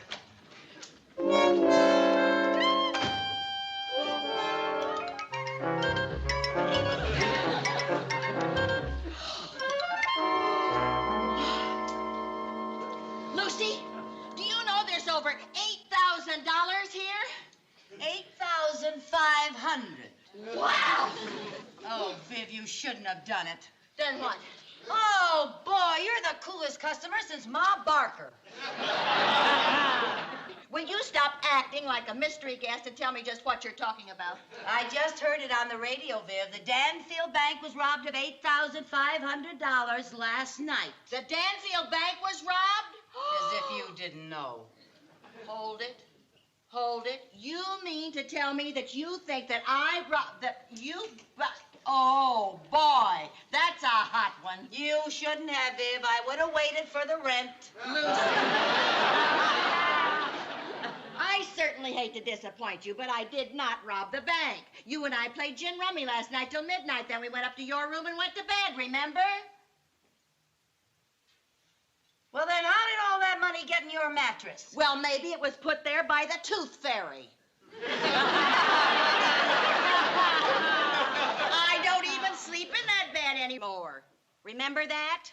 Why don't you accuse the people who are sleeping here? You're two very fancy boarders. You're two...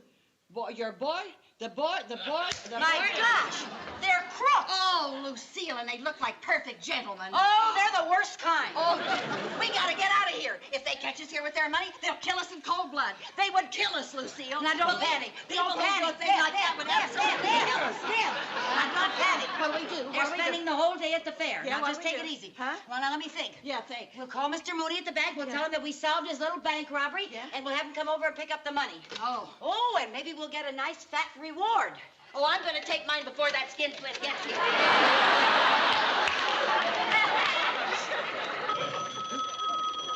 Hello. Mr. Mooney, this is Lucy Carmichael. You've got to come over here right away. I've got the stolen money. I've been waiting for your call.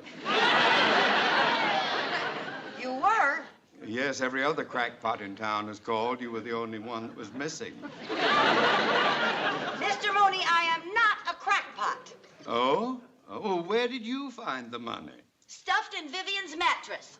Oh, that's the best one yet. You win the crackpot jackpot. Mr. Mooney, if you don't believe me, I'll bring the money to you. I'll be right over. I can hardly wait. Show him who's a crackpot. Wait a minute. Wait a minute. What? Lucy? What? They're driving up in front of the house. Who is? Your two crooked boarders. Oh, dear, we got to get this money out of here without them seeing it. How are we going to get all that money out of here? You get down and stall them. Yeah, what are you going to do? How are you going to get all the money? Oh, Lucy, that'll never work. You can't get all of that money in there. Don't worry, Viv. These stretch pads are going to stretch farther than they've ever stretched before. Go down and stall them. Stall them. Hurry up. Stall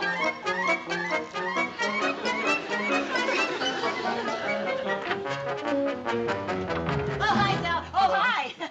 Got home a little early, didn't you? Oh, Saturday at the World's Fair was impossible. It was jam-packed. Oh. Anyway, we've seen enough of the fair, so instead of waiting for tonight, we've decided to go right now. Yeah, so if you'll excuse us, we have quite a bit of packing to do. Oh, I wouldn't go now if I were you. I'd wait till tonight. Oh, getting out of Danfield this afternoon would just be murder. I mean, impossible. I see. Well, we just have to take our chances. Excuse me. Oh, if I were you, I would wait until,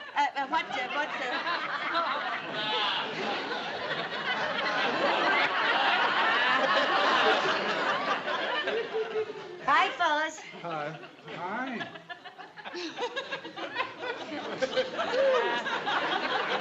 Why, Mrs. Carmichael, what has happened to you?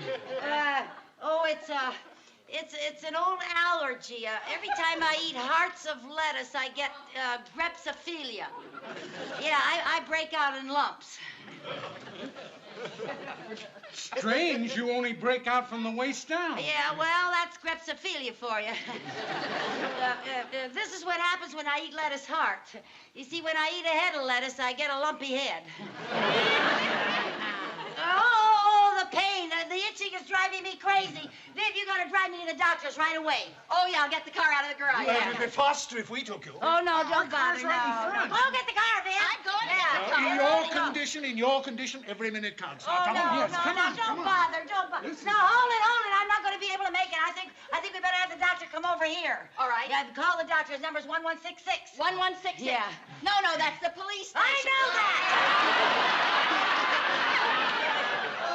That's where the doctor is every Saturday afternoon. Yes, he's always there. Yeah, he gives the department their weekly checkups. The chief is a physical fitness nut. Use the kitchen phone. Why? So the doctor will be able to hear over all the noise. What noise? Wouldn't you be more comfortable sitting down? I don't know. No, my friend, sit down. Now, take it easy. Take it easy. Don't hurry. No. There. Now, you stay with Mrs. Carmichael, and I'll go up and pack. Oh, no, don't leave me. I shall be here. Well, I need both of you. When I really start to scratch, it takes 2 men to hold me down. He'll be right. The doctor will be right here. Yeah, I think I'd be more comfortable standing up. Oh, yeah, come on. Yeah, help. Oh, there you go. Lucy? What? Yes, lettuce really does give you lumps, doesn't it? Oh, yes. Yes, but that lettuce happens to be ours. All 8,500 leaves of it. Give it to me.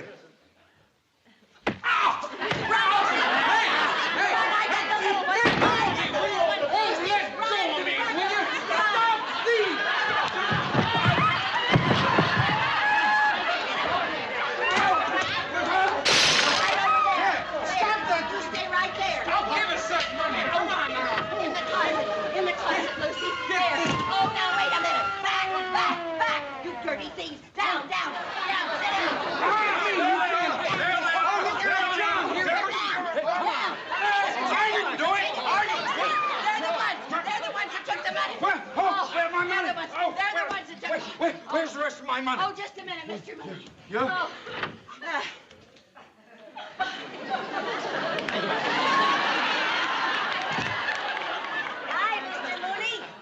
Hi. Where's the rest of my money? I'm wearing it. No bank ever had branches like that.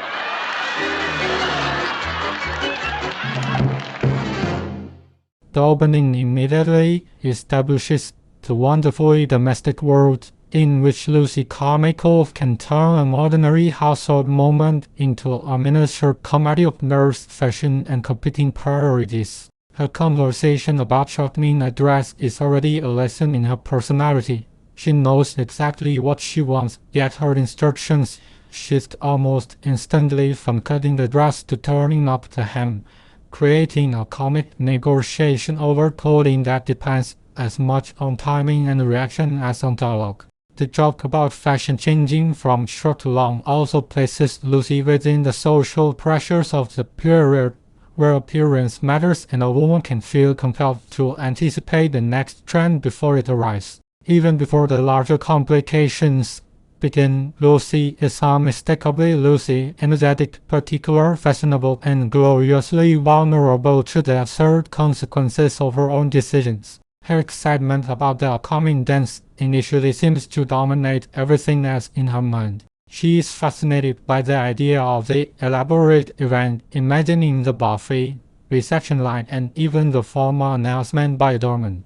That anticipation becomes important because it reveals how strongly Lucy wants that evening to feel special. Yet the conversation also exposes the first emotional tension beneath the comedy. While Lucy is concentrating on the dance, the ordinary responsibilities of motherhood are quietly accumulating around her. She is reminded of Jerry's upcoming Indian outing, a responsibility she has nearly forgotten because she has become so absorbed in her social plans. The humor is gentle rather than cruel. Lucy is not presented as anchoring. Instead, she is a busy mother whose attention has temporarily been captured by romance, fashion, and the excitement of an important social occasion. The forgotten outing becomes a small but revealing turning point because Lucy immediately recognizes what her destruction says about her relationship with her children. When she admits that she has been neglecting them, the comedy acquires an affectionate emotional dimension. Vivian's observation that Lucy has already attended numerous tribal functions softens the guilt, but Lucy cannot simply dismiss the matter. Her concern becomes especially focused on Chris, who has apparently entered a new stage of adolescence without Lucy fully noticing. The remark that Chris seems to have gone overnight from childhood habits to constant telephone conversations captures the familiar sitcom experience of a parent suddenly realizing that a child is growing up. Lucy's response is comic, but her motivation is sincere. She wants to recover the closeness she feels slipping away. Lucy therefore begins searching for something meaningful that she and Chris can do together, and her first instinct is technically practical. She remembers that she could have gone roller skating with her daughter, and the idea immediately transforms into a mission. Her enthusiasm is characteristic because she does not approach the problem gradually. Instead, she decides that she will simply buy a pair of roller skates and make the activity happen. This is the same impulsive energy that repeatedly drives her comic adventures. Once Lucy identifies a solution, she commits to it with complete confidence, regardless of whether she possesses the necessary skill or preparation.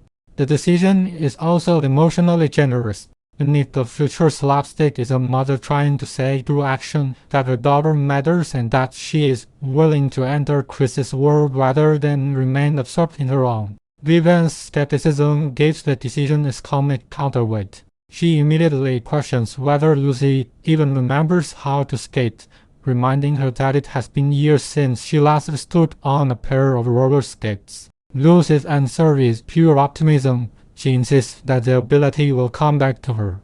That confidence is funny precisely because the audience can already sense the danger in it. Lucy, both comedy thrives on this kind of misplaced certainty, where Lucy's face and body can communicate absolute conviction even when the circumstances suggest disaster. The exchange also demonstrates the friendship between the two women. Vivian does not merely criticize Lucy, she warns her because she knows her too well.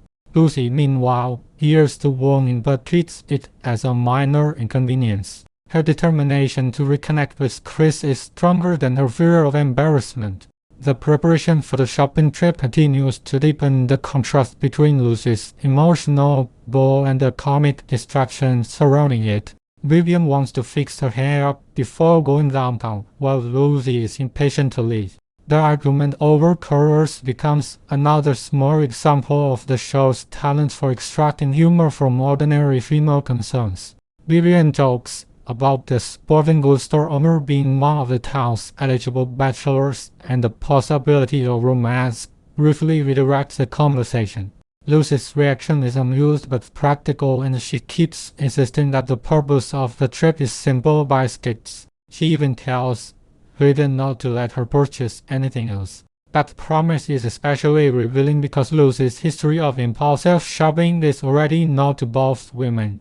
The audience understands that the statement is less a guarantee than a challenge. Lucy even asks Vivian to remain beside her as a safeguard, demonstrating that she knows her own weakness while simultaneously believing she can control it.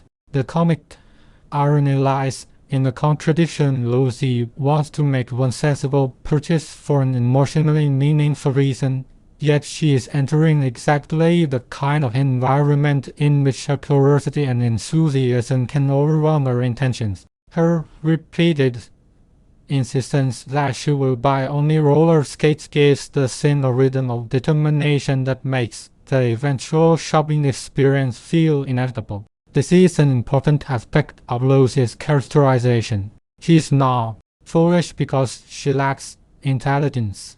She is impulsive because her enthusiasm frequently outruns her judgment. When she becomes emotionally invested in an idea, restraint becomes extremely difficult, and Vivian's role is often to serve as a practical voice attempting to keep that enthusiasm within reasonable limits. Most importantly, the decision to skip is motivated by affection rather than vanity alone. Lucy wants to do something with Chris because she has become painfully aware that adolescence is creating distance between them. Her concern is therefore recognizable even when her method is exaggerated. The humor comes from watching an adult attempt to solve an emotional problem through an activity associated with youth, and the choice of roller skating is particularly appropriate because it promises physical movement, freedom, and shared experience. Lucy is trying to meet her daughter on her own ground. The scene consequently gives Lucy a ball an opportunity to play two emotions, simultaneously comic confidence on the surface and genuine maternal concern underneath. That combination is central to the warmth of the character because Lucy's schemes become sympathetic when the audience understands the love and intention that starts them. There is also a subtle thematic quality in Lucy's decision. She recognizes that motherhood cannot simply mean sending children on errands, arranging schedules, or managing the household from a distance. She wants to participate. Her realization that she hardly does anything with Chris anymore becomes the emotional foundation for the adventure, giving the forthcoming physical comedy a purpose beyond simple embarrassment. In the best episodes of the Lucy show, Lucy's disasters often begin with a completely understandable human desire. Here, the desire is especially tender. She wants to remain important to her daughter at precisely the moment when growing independence makes that relationship more complicated. The comedy therefore invites affection before the physical complications even begin. Lucy's determination is excessive, but the reason for that determination is deeply sincere. By the time Lucy resolves to buy the skates and practice before going out with Chris, the scene has established the essential emotional engine of her adventure. She believes that a little preparation will allow her to step confidently into the daughter's world, and she treats the forgotten skill of roller skating as something that can simply be recovered through enthusiasm. That confidence captures Lucy comical at her most lovable. She sees a problem, finds an energetic solution, and refuses to let uncertainty stop her. The decision also creates a natural bridge into the next stage of the story where her good intentions will meet the practical realities of shopping, fashion, friendship, and her own irresistible tendency toward comic excess. The decision to buy roller skates takes Lucy and Vivian into the sporting goods store where the simple errand immediately acquires the social energy that makes the Lucy show so effective. Lucy has entered with a very specific purpose, determined to purchase the equipment necessary for spending time with Chris, yet the store itself becomes a comic playground of possibilities. The scene is especially valuable because Lucy's practical objective is constantly surrounded by distractions, personalities, and opportunities for conversation. Her confidence remains intact as she explains what she needs, but the audience can already sense that her carefully limited shopping plan is about to encounter circumstances that will make restraint considerably more difficult. At the center of the store sequence is Walter Kendrick, whose presence gives the ordinary purchase an unexpected romantic and social dimension. Lucy and Vivian immediately become more attentive to the man behind the counter, and the conversation takes on the playful atmosphere of women noticing an attractive, eligible bachelor.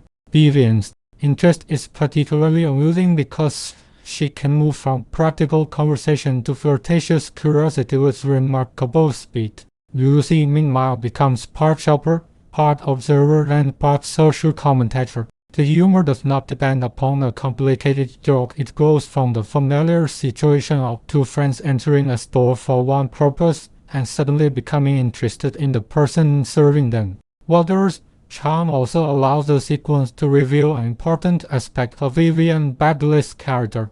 Vivian is usually the sensible counterweight to Lucy's impulsiveness, but she is not immune to romantic excitement. Her reactions to Walter demonstrate that her practical nature exists alongside an ordinary desire for companionship and attention. Lucy recognizes this immediately and participates in the teasing atmosphere, creating the easy conversational rhythm that makes their friendship so appealing. The exchanges feel less like formal exposition and more like two women enjoying themselves during an otherwise routine errand. Lucy Ball and Vivian Vance could generate comedy through the smallest changes in expression, glance, or vocal emphasis, and this kind of relaxed interaction gives their physical comedy a strong emotional foundation.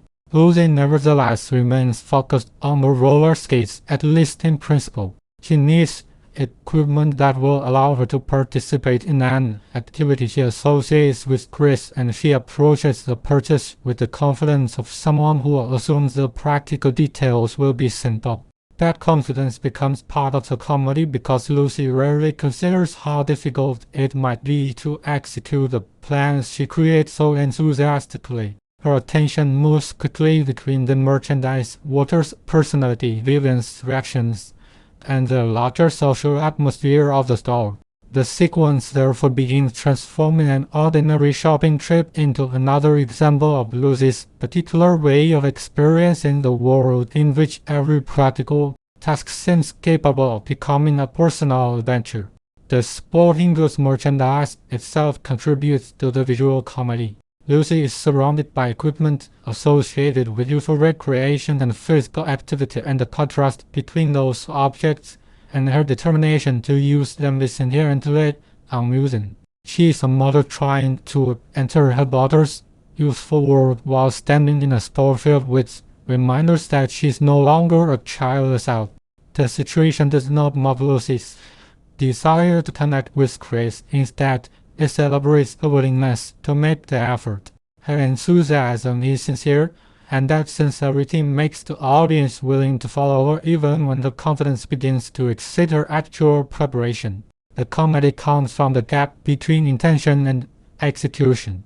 Vivian's presence is essential because she can see the potential for excess long before Lucy does. Earlier, Lucy had specifically asked Vivian to help prevent her from buying unnecessary things, which makes their presence in the store even funnier. Lucy has effectively appointed her friend as a guardian of financial discipline while simultaneously surrounding herself with tempting merchandise. The arrangement is characteristic of their relationship. Lucy creates ambitious plans, then relies on Vivian to provide the practical judgment she herself frequently ignores. Vivian's responses are therefore not merely reaction shots. They establish the reality against which Lucy's enthusiasm can become increasingly comic, and Vivian's skepticism makes Lucy's confidence appear even more extravagant. The arrival of Walter also changes the emotional temperature of the shopping trip. His presence gives Vivian a reason to become especially attentive, while Lucy enjoys watching the interaction and perhaps cannot resist participating in the teasing. This is one of the pleasures of the sequence because the comedy remains rooted in character rather than depending entirely on physical mishap. The women are talking, observing, judging, and enjoying the moment. Their friendship allows the audience to appreciate how naturally they move between practical concerns and personal amusement. Even when the conversation drifts away from the original purpose of the trip, the central motivation remains Lucy's desire to obtain what she needs to spend meaningful time with Chris. Lucy also demonstrates the characteristic decisiveness that repeatedly drives her adventures. Once she becomes convinced that roller skating is the answer to her problem, she treats the purchase as almost inevitable. There is little hesitation about whether she should attempt something physically demanding after years away from the activity. Her optimism is almost architectural. She builds an entire solution around the assumption that everything will work. Lucille Ball's performance would make this confidence especially vivid through posture and facial expression, because Lucy can look completely certain of herself one moment, and suddenly reveal uncertainty the instant reality challenges her. The comedy is already being prepared through that contrast between unwavering determination and the practical world surrounding her. The story sequence therefore works on several levels at once. On the surface, Lucy needs sporting equipment. Beneath that, she is preparing for a personal attempt to reconnect with Chris, while Vivian is enjoying the unexpected appearance of Walter Kendrick. At the same time, the story provides a setting where Lucy's characteristic impulsiveness can begin to flourish. The scene's gentle humor comes from watching ordinary people respond to ordinary attractions and concerns, while the deeper comedy comes from Lucy's belief that a simple purchase can solve a complicated emotional problem. Her intentions remain affectionate, but her confidence is already beginning to create the conditions for the kind of elaborate situation that the series handles so beautifully. As Lucy and Vivian continue their conversation with Walter and complete the business of obtaining the roller skating equipment, the shopping trip has become more than a simple errand. Lucy has taken another concrete step toward the activity she hopes will bring her closer to Chris, while Vivian has had her own entertaining encounter with an unexpectedly appealing man. The sequence leaves Lucy energized and convinced that she has everything under control. That confidence is important because the next stage will test the difference between purchasing the equipment and actually using it. For now, however, Lucy leads the story with enthusiasm, purpose, and the unmistakable belief that reconnecting with her daughter will be as straightforward as putting on a pair of skates. The roller skating adventure now moves from hopeful preparation into the uncomfortable reality of Lucy's determination to make the evening work. What began as an innocent desire to share an activity with Chris becomes increasingly complicated when Lucy discovers that her feet have become badly swollen. The physical problem is immediately funny because it is so ordinary and so stubborn. The skates are no longer merely uncomfortable accessories, but an obstacle that seems to have taken control of her body. Lucy Ball's gift for physical comedy is perfectly suited to these predicaments. Her performance can transform a simple complaint about footwear into a complete physical vocabulary of pain, irritation, denial, and stubborn optimism, allowing the audience to understand exactly how much Lucy is suffering without ever losing sympathy for her. The swelling also creates a particularly effective contrast between Lucy's intentions and the circumstances. She has spent so much emotional energy trying to reconnect with Chris that abandoning the plan now feels almost impossible to her. A sensible person might simply remove the skates and admit defeat, but Lucy does not operate according to sensible logic once she has committed herself emotionally. Determination becomes funnier precisely because the solution is obvious to everyone except Lucy's stubbornly optimistic imagination. She is not trying to deceive anyone for selfish reasons. She wants to prove that she can participate and that she can still share something enjoyable with her daughter. That loving motivation keeps the physical discomfort from becoming merely cruel slapstick. The problem of removing the skates is especially effective because it turns an everyday object into an antagonist. Lucy has put them on willingly, yet they now seem almost impossible to escape from. This reversal is central to the visual language of classic sitcom comedy.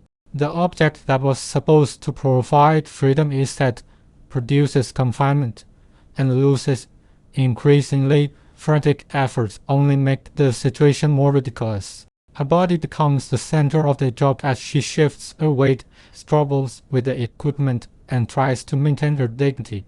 The humor depends on escalation rather than seeing the punchline. Each attempt to solve the problem makes the physical predicament more elaborate, giving Lucy room to build the scene through carefully controlled movement and increasingly expressive reactions. Lucy nevertheless refuses to let the swollen feet destroy the evening she has imagined. Her insistence on keeping the skates tight so that she can continue with the plan reveals one of the most recognizable comic qualities. She can tolerate extraordinary inconvenience if she believes it will preserve a desired social or emotional outcome.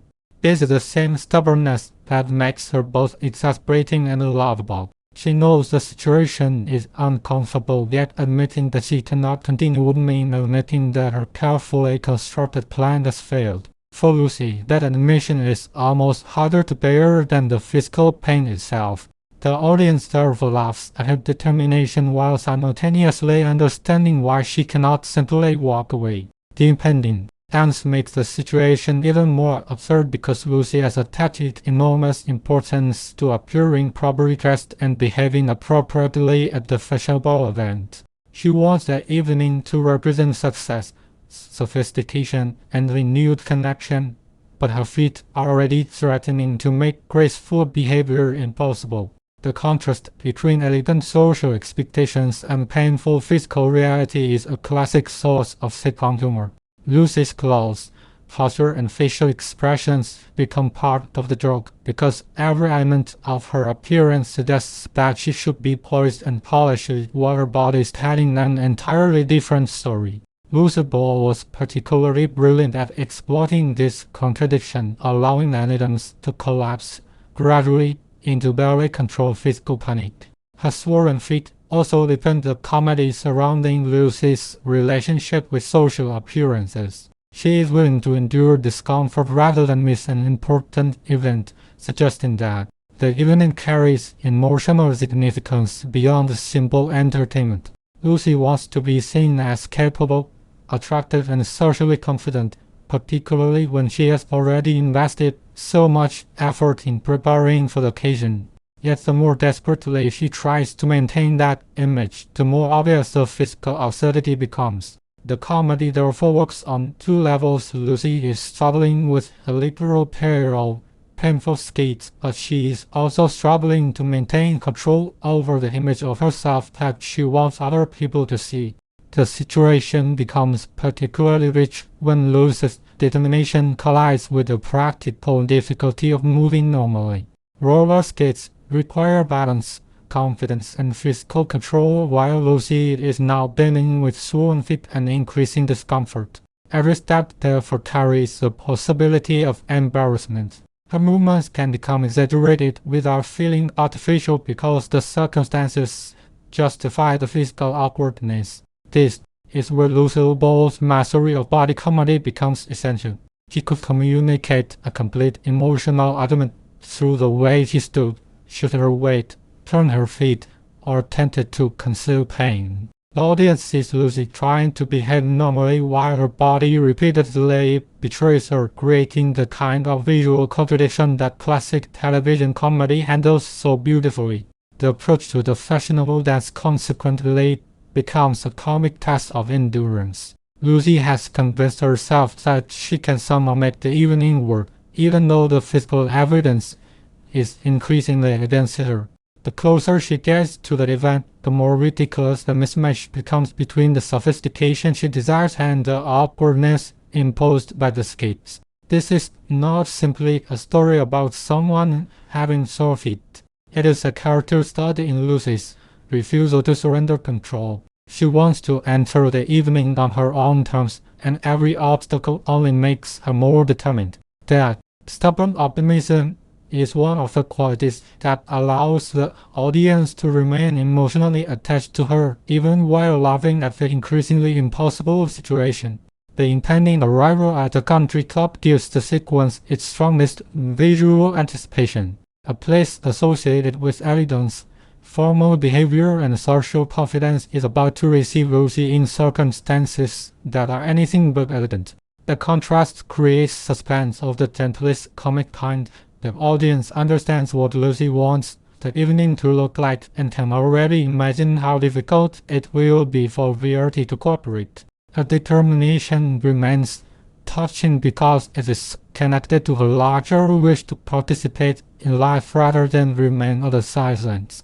Even when she is making an impractical decision, Lucy is usually moving toward people, experiences, and relationships. Her mistakes are therefore active expressions of hope. By the time Lucy prepares to continue toward the dance despite the condition of her feet, the physical problem has become inseparable from her emotional determination. She is no longer simply trying to wear roller skates. She is trying to prove that she can follow through on the promise she has made to herself and to the people around her. The comedy is ready to expand because Lucy's private struggle is about to meet a very public social setting. Her confidence remains intact just long enough to carry her forward, while the painful awkwardness of the skates makes graceful arrival increasingly doubtful. The scene therefore closes on a perfect comic threshold. Lucy is committed to entering the fashionable world she has imagined, even though her own feet are already warning her that dignity may be impossible to maintain.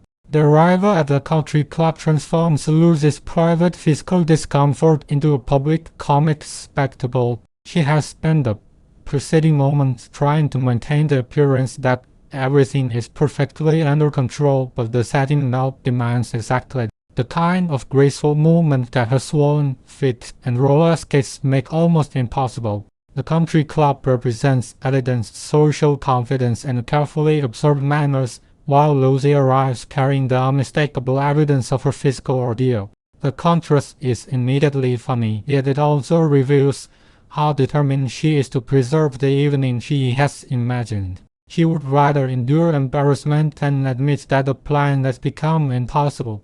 The visual contradiction is quintessential Lucille Ball. Lucy wants to behave like a sophisticated guest of fashionable social function, but her physical condition prevents her from moving with the effortless confidence expected in such surroundings. Every gesture therefore contains two competing intentions, the desire to appear composed and the desperate need to protect her aching feet. Lucille Ball's extraordinary physical acting makes this kind of situation especially effective because the audience can read Lucy's discomfort before she openly acknowledges it. A slight change in posture, an awkward shift of weight, or an exaggerated attempt at normal movement can communicate an entire comic argument while the surrounding characters remain comparatively composed. The country club environment also intensifies Lucy's awareness of appearances. She has not merely gone somewhere casual, she has entered a setting in which clothing, manners, posture, and entrance all carry social significance. Her earlier excitement about the dance therefore becomes part of the joke. She had imagined the occasion as an elegant experience, complete with the rituals of a formal reception, but reality has supplied her with an entirely different kind of entrance. The humor comes from watching Lucy attempt to force herself into the expected social pattern even when her physical circumstances clearly refuse to cooperate. Her determination is excessive, but it remains rooted in a sincere wish to enjoy the occasion. The formal atmosphere makes Lucy's movements increasingly conspicuous. At an ordinary gathering, awkward walking might attract only passing attention, but in a fashionable country club setting, every unusual motion seems amplified. Lucy's effort to remain dignified consequently becomes a performance within the performance. She is not simply attending the dance, she is trying to convince everyone, including herself, that nothing unusual is happening. That effort creates the essential comic tension. The audience knows that she is struggling. Lucy knows that she is struggling, and yet she continues behaving as though confidence alone can overcome the problem. This is one of the great strengths of her character. Embarrassment rarely defeats her immediately. Her determination also gives the sequence an affectionate, emotional quality. Lucy has not endured this discomfort for trivial reason. She wanted to participate, to be present, and to enjoy the social occasion rather than remain at home simply because circumstances had become inconvenient. A stubbornness therefore carries a recognizable human impulse. People often continue with plans long after practical wisdom suggests stopping because they have invested emotionally in the experience. Lucy magnifies that ordinary tendency until it becomes spectacularly comic. Lucille Ball's performance allows the audience to laugh at their extremity while still recognizing the emotional truth beneath it. Lucy is determined because she wants that evening to matter. The dance itself becomes a test of Lucy's ability to maintain that illusion of control. Formal social occasions require participants to respond smoothly to introductions, movement, music, and conversation, while Lucy must simultaneously manage the physical problem created by the skates. This creates an almost mechanical comic rhythm in which every social expectation threatens to expose her predicament. A greeting can become an obstacle, a simple movement can become a challenge, and an attempt at graceful participation can produce another visible reminder of her discomfort. The scene demonstrates how the Lucy show can take a familiar social ritual and make it extraordinary simply by placing Lucy inside it with one impossible physical complication. Lucy's facial reactions become especially important in such a setting because she cannot openly acknowledge every difficulty without drawing even more attention to herself. The comedy, therefore, depends on silent communication as much as dialogue. She may attempt a pleasant expression while her body registers pain, surprise, irritation, or panic. That contrast between the face she presents to the room and the face she would like to make privately is one of Lucille Ball's most valuable comic instruments. Her expressive features can turn a polite social moment into a miniature drama. The audience becomes a conspirator, understanding what Lucy is experiencing even when the people around her may not immediately grasp the full extent of the problem. The sequence also reveals Lucy's remarkable resilience. Instead of allowing the awkward entrance to destroy her confidence, she continues trying to participate. That persistence prevents the comedy from becoming merely a story about humiliation.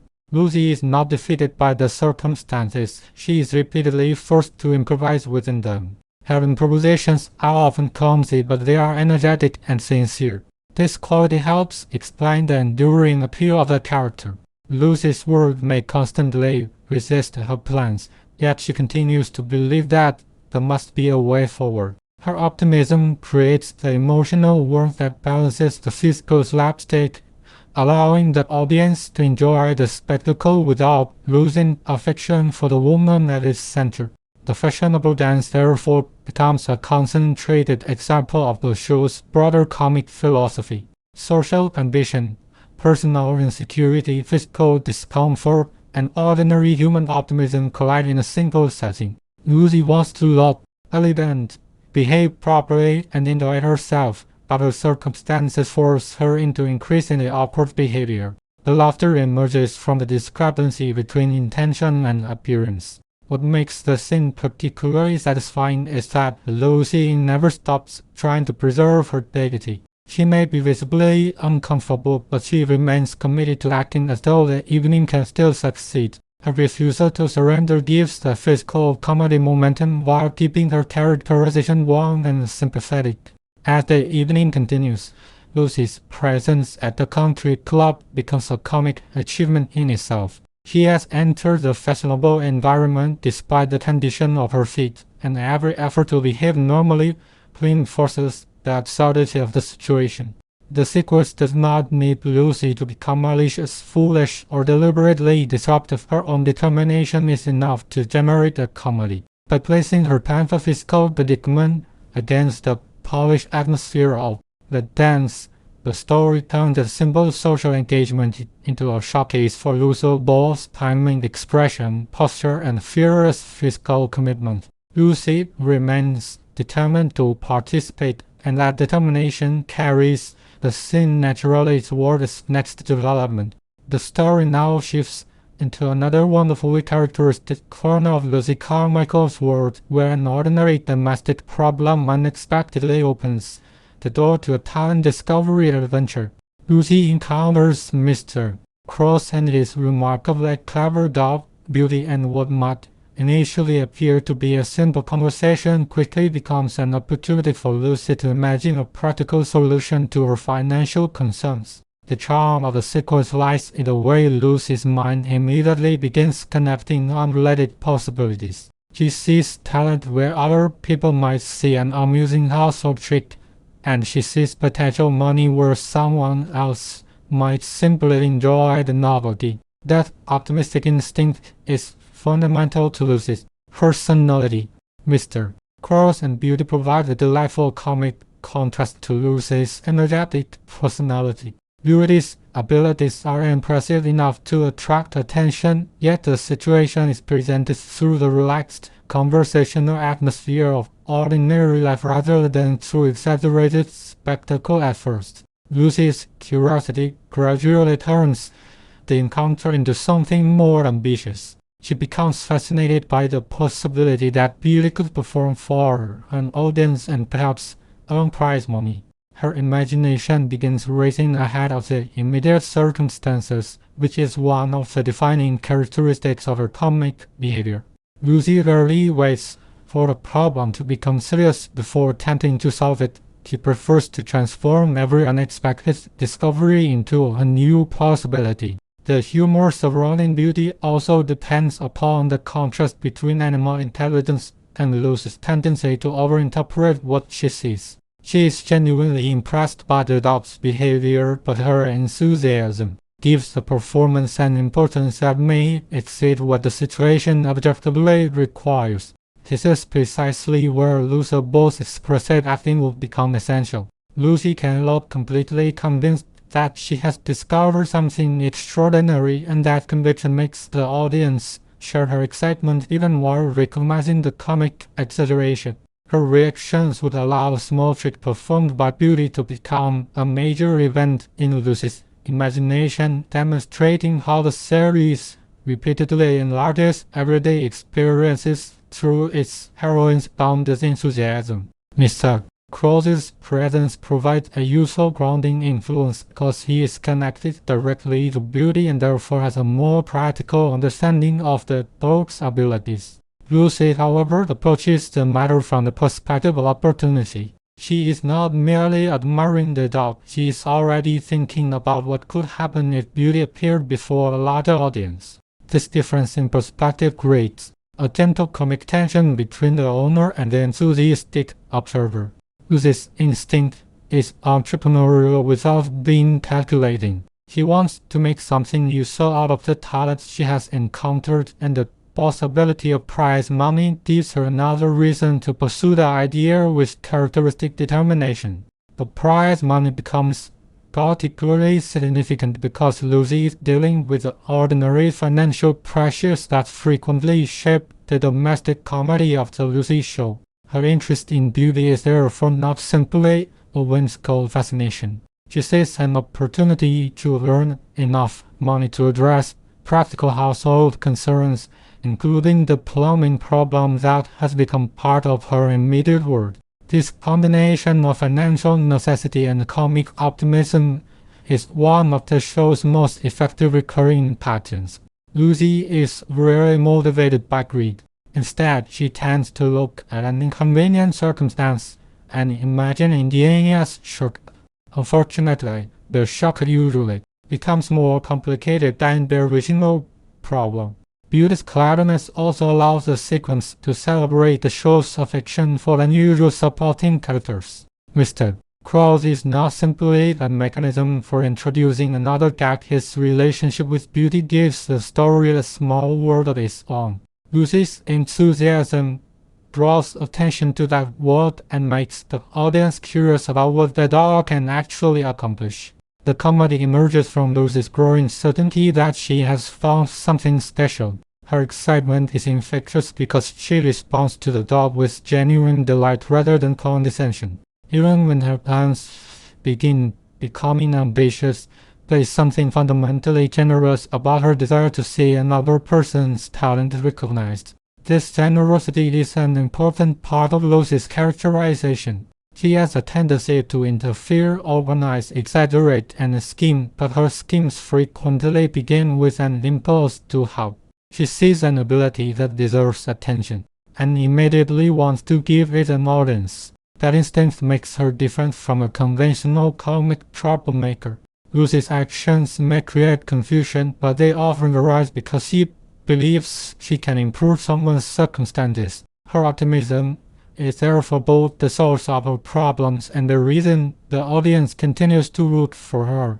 In the encounter with Mr. Krause and Beauty, that quality appears in a particularly innocent form. She sees talent and cannot resist trying to make something happen. The comic timing of the sequence depends heavily on escalation. Lucy's initial reaction to Beauty is relatively simple, but each new observation gives her another reason to become more excited. Her questions, comments, and increasingly confident assumptions can gradually transform a casual encounter into what feels, from Lucy's perspective, like the beginning of a major entertainment opportunity. Lucille Ball was extraordinarily skilled at playing this progression. She could begin with mild curiosity, move into fascination, and then arrive at complete conviction without making the transition feel artificial. The audience watches Lucy's imagination accelerate, recognizing that once she has decided Beauty is a potential star, very little is likely to persuade her otherwise. There is also a subtle satire of television culture in the idea that an unusual talent can suddenly become valuable once it is presented to an audience. Talent programs depend upon novelty, personality, and the promise that an unknown performer might become a sensation. Lucy's response to Beauty reflects that cultural fascination while keeping the subject firmly within sitcom comedy. She does not approach the situation as a sophisticated entertainment executive. She approaches it as an enthusiastic, ordinary woman who believes she has discovered something worth showing to everyone. The resulting optimism is both humorous and affectionate, capturing the period's fascination with television as a place where ordinary people and unusual talents could unexpectedly receive attention. By the end of the encounter, Lucy's attention has clearly moved beyond simply admiring Beauty's tricks. Her imagination has begun turning the dog's ability into a possible opportunity, and Mr. Krause has become part of a new comic possibility within her ever-expanding social world. The important emotional quality is Lucy's excitement. She believes that something useful and entertaining may come from this unexpected discovery. Her enthusiasm is sincere, her motives are fundamentally warm, and her confidence is already beginning to avert the modest circumstances in front of her.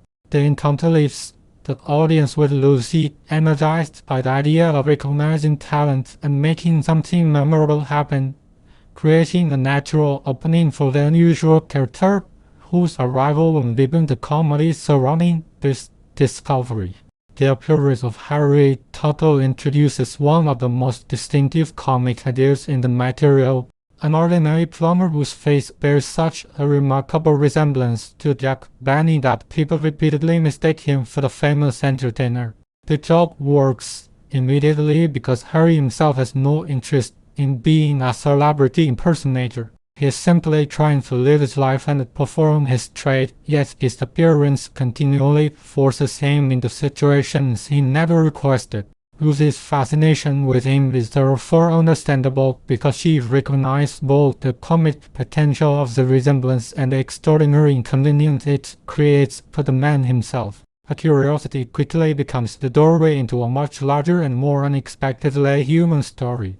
Harry's frustration gives the resemblance its strongest comic dimension. He is not flattered by being recognized as someone else because the recognition prevents people from treating him as Harry Tuttle. Restaurants, trains, shoeshines, and other ordinary situations become sources of misunderstanding because strangers see the famous face before they see the actual person standing in front of them.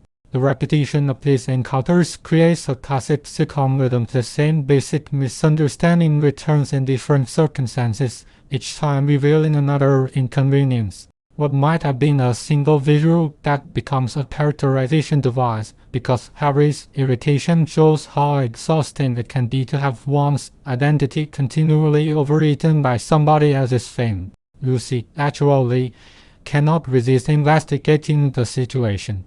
Her reaction is not cruel. She is genuinely fascinated by the extraordinary coincidence and wants to understand how Harry manages to live with it. Lucy Ball's performance would be particularly effective here because Lucy can move between amazement, disbelief, sympathy, and comic curiosity within a single exchange. Her expressive face becomes almost another participant in the conversation.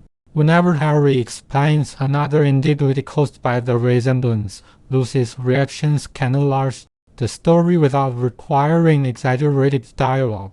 The comedy emerges from the seriousness with which Harry describes these absurd experiences and the growing astonishment with which Lucy receives them. The Jack Benny resemblance also reflects a distinctly recognizable feature of American entertainment culture, the extraordinary public visibility of famous performers. In the world represented by the threat, a celebrity's face can be so familiar that strangers instinctively respond before hearing a person's name. Harry is trapped inside that phenomenon.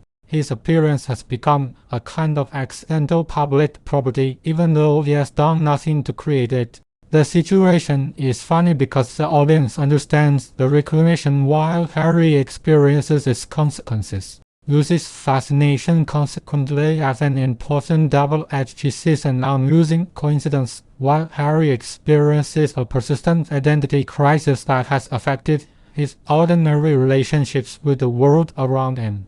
The repeated references to restaurants are especially useful because they show how the joke operates through everyday humiliation rather than extraordinary events. Harry cannot simply sit down and enjoy a meal without someone reacting to his appearance. Similarly, traveling by train or obtaining a shoe shine can become complicated because people assume they are dealing with Jack Benny.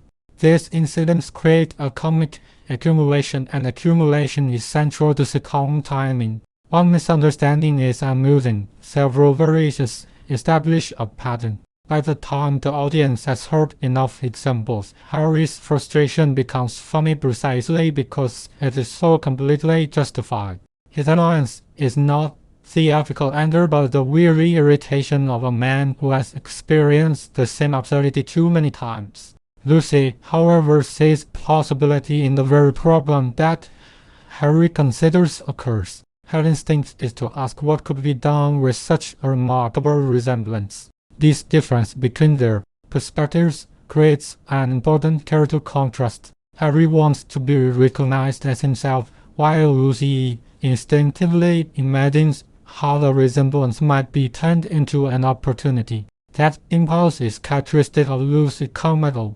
She rarely encounters an unusual circumstance without wondering whether it can be transformed into something useful, entertaining, or financially beneficial. Her imagination is generous but also dangerously energetic because once she sees potential in an idea, she can become committed to it before fully understanding the consequences. The plumber identity is particularly funny because it clashes so dramatically with the glamorous image associated with a famous entertainer. Harry is not standing on a theatrical stage surrounded by an audience. He is working with pipes and household repairs. That contrast gives the resemblance an almost surreal quality. The audience is invited to imagine what happens when the face of a celebrated comedian appears in the most ordinary working environment. Lucy's reaction captures the absurdity perfectly. She sees both Harry the plumber and the visual echo of Jack Benny at once, while Harry himself is increasingly tired of being forced to explain the difference. The comedy also depends upon Harry's dignity. He does not behave like a man seeking attention, and that restraint makes the situation more amusing. If he enjoyed impersonating Benny, the misunderstandings would become expected entertainment. Instead, he wants people to stop laughing and simply recognize him as Harry. His seriousness provides the stable center around which Lucy's enthusiasm can revolve. This is an important technique in the writing. The surrounding characters can react extravagantly because Harry responds as though he is describing a genuine inconvenience. The more calmly he explains the absurdity, the more ridiculous the circumstances become, and Lucy's astonishment supplies the emotional counterpoint. Lucy also begins to sense that there is more to Harry's story than the funny face. His repeated complaints suggest that the resemblance has shaped his entire life, and the comedy begins acquiring a faintly bittersweet undertone. The audience can laugh at the situations without laughing at Harry himself. The distinction matters because the material is preparing a more sympathetic understanding of why the resemblance has affected him so deeply. Lucy's curiosity becomes valuable because she is willing to keep asking questions rather than dismissing him as merely a comic novelty. Her instinct to investigate the person behind the joke becomes one of the warmer qualities of the storyline. The encounter therefore establishes Harry Tuttle as much more than a Jack Benny lookalike. He is a working man whose identity has repeatedly been complicated by an appearance he cannot control, and Lucy's fascination brings that hidden history closer to the surface. The comic resemblance remains the immediate source of laughter, especially through the accumulated stories of restaurants, trains, shoe shines, and other ordinary encounters, while the audience is now encouraged to see the person beneath the visual gag. Harry's unusual appearance has become a burden rather than a gift, and Lucy's determination to understand that burden prepares the conversation to move from comic identity confusion toward the more revealing story of the life and ambition behind the plumber's face. Harry Tuttle's story becomes considerably more poignant when the comedy of his resemblance to Jack Benny gives way to the revelation that he was once a gifted violinist. This information changes the audience's understanding of the man Lucy has just encountered. What initially seemed like a wonderfully absurd identity problem is now connected to a genuine loss, because Harry's appearance did not merely cause strangers to mistake him for someone famous, it affected the reception of his own usability. The comic situation therefore acquires emotional depth without abandoning its humor. The contrast between Harry's present occupation as a plumber and his earlier ambitions as a concert violinist makes his story unexpectedly touching. Harry's childhood talent is especially important because it establishes that his musical ambition was not a passing fantasy. He has genuine ability and the dedication associated with a serious performer. The tragedy is that audiences could not respond to the music without first reacting to the face. Instead of listening to the violinist before them, people saw the resemblance to a celebrated entertainer and laughed. The joke consequently turns inward. What seems hilarious from the outside was deeply discouraging for Harry himself. His appearance became a barrier between his performance and the audience, making it impossible for him to receive the serious recognition his talent deserved.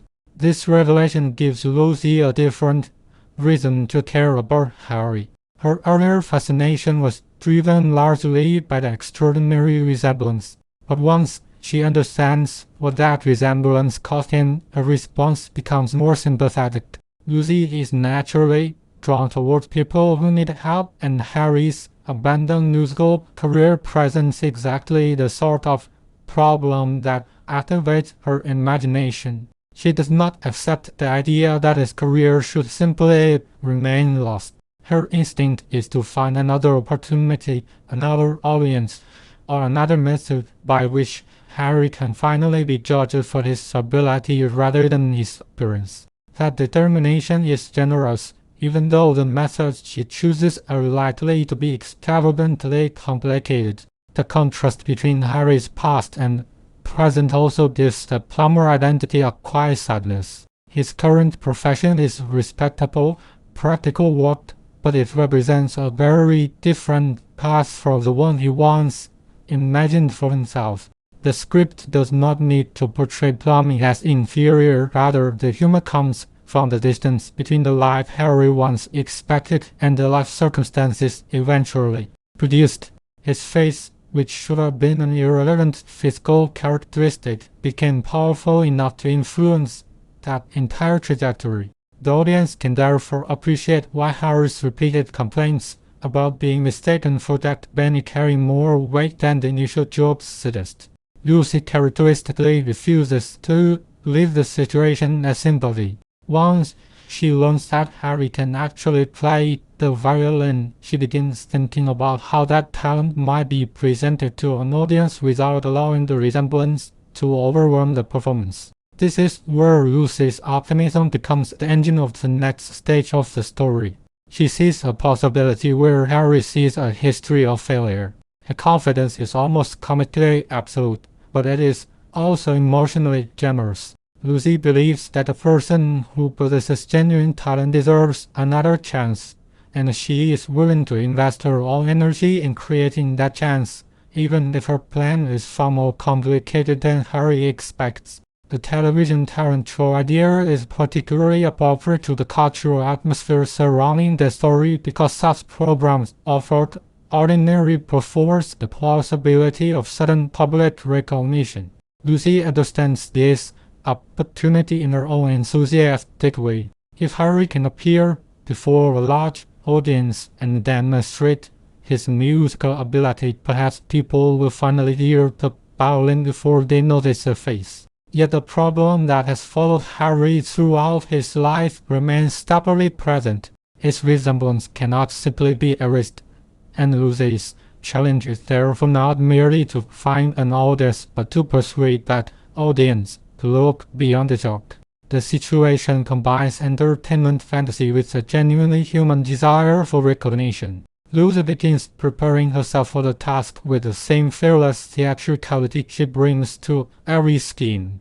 Her transformation into the fictional Lucretia Camucci is an especially revealing example of her willingness to create an elaborate persona when she believes it will help someone. An exaggerated Italian performance is funny because Lucy commits to it completely. She does not treat the disguise as a minor joke. She inhabits it with enormous confidence, allowing her accent, gestures, posture, and dramatic mannerisms to become part of the plan. Lucy Ball's physical performance is crucial here because the comedy depends on the distance between Lucy's sincere belief that she is helping and the increasingly theatrical spectacle she creates. The television host's confusion strengthens the comedy because Lucy's elaborate preparation does not necessarily produce the controlled presentation she imagines. The more serious way she takes her fictional identity, the more obvious the absurdity becomes. Yet the motivation remains admirable. She is trying to give Harry the platform, and her theatrical success grows from the conviction that she must do something extraordinary to overcome the extraordinary problems surrounding him. This is a recurring feature of Lucy's character. She responds to unusual circumstances by becoming even more unusual herself. Instead of simplifying a situation, she adds costumes, accents, personalities and improvised explanations, creating a comic chain that becomes increasingly difficult to control. Harry's violin performance nevertheless restores a degree of sincerity to the sequence. Once the music begins, the joke about his resemblance temporarily gives way to the talent Lucy has been trying to reveal. That contrast is essential because it prevents the storyline from becoming entirely about celebrity imitation. Harry is not valuable because he resembles Jack Benny. He is valuable because he possesses an ability of his own. The scene therefore allows the comedy and pathos to coexist. Lucy's extravagant efforts may be ridiculous, but the purpose behind them is serious. She wants Harry to be heard, and the violin becomes the clearest expression of the person he might have been allowed to become. The irony surrounding the television appearance is particularly characteristic of the show's humor because Lucy's attempt to restore Harry's musical career does not unfold according to the simple success story she imagines. Instead of neatly erasing its old difficulties, the appearance creates another unexpected consequence connected to his practical life. The result is both funny and bittersweet. Harry's dream has been brought back into view that reality refuses to transform him into the celebrated violinist Lucy hopes to create.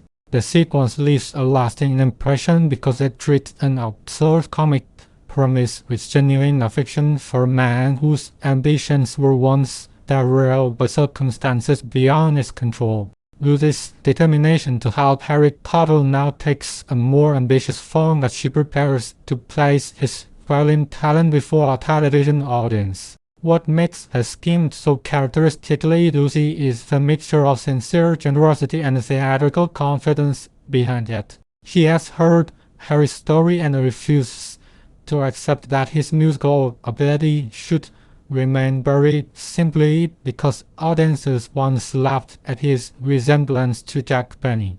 In Lucy's mind, the solution is obvious: give him another chance under circumstances that will allow the music itself to command attention. Her optimism is touching because she treats Harry's lost ambition as something that can still be recovered through effort, imagination, and a little theatrical ingenuity. The television talent program gives Lucy exactly the kind of opportunity that encourages her natural flair for performance. Instead of approaching the situation quietly, she creates a complete presentation around Harry, including the invented identity of Lucretia Hamuchi.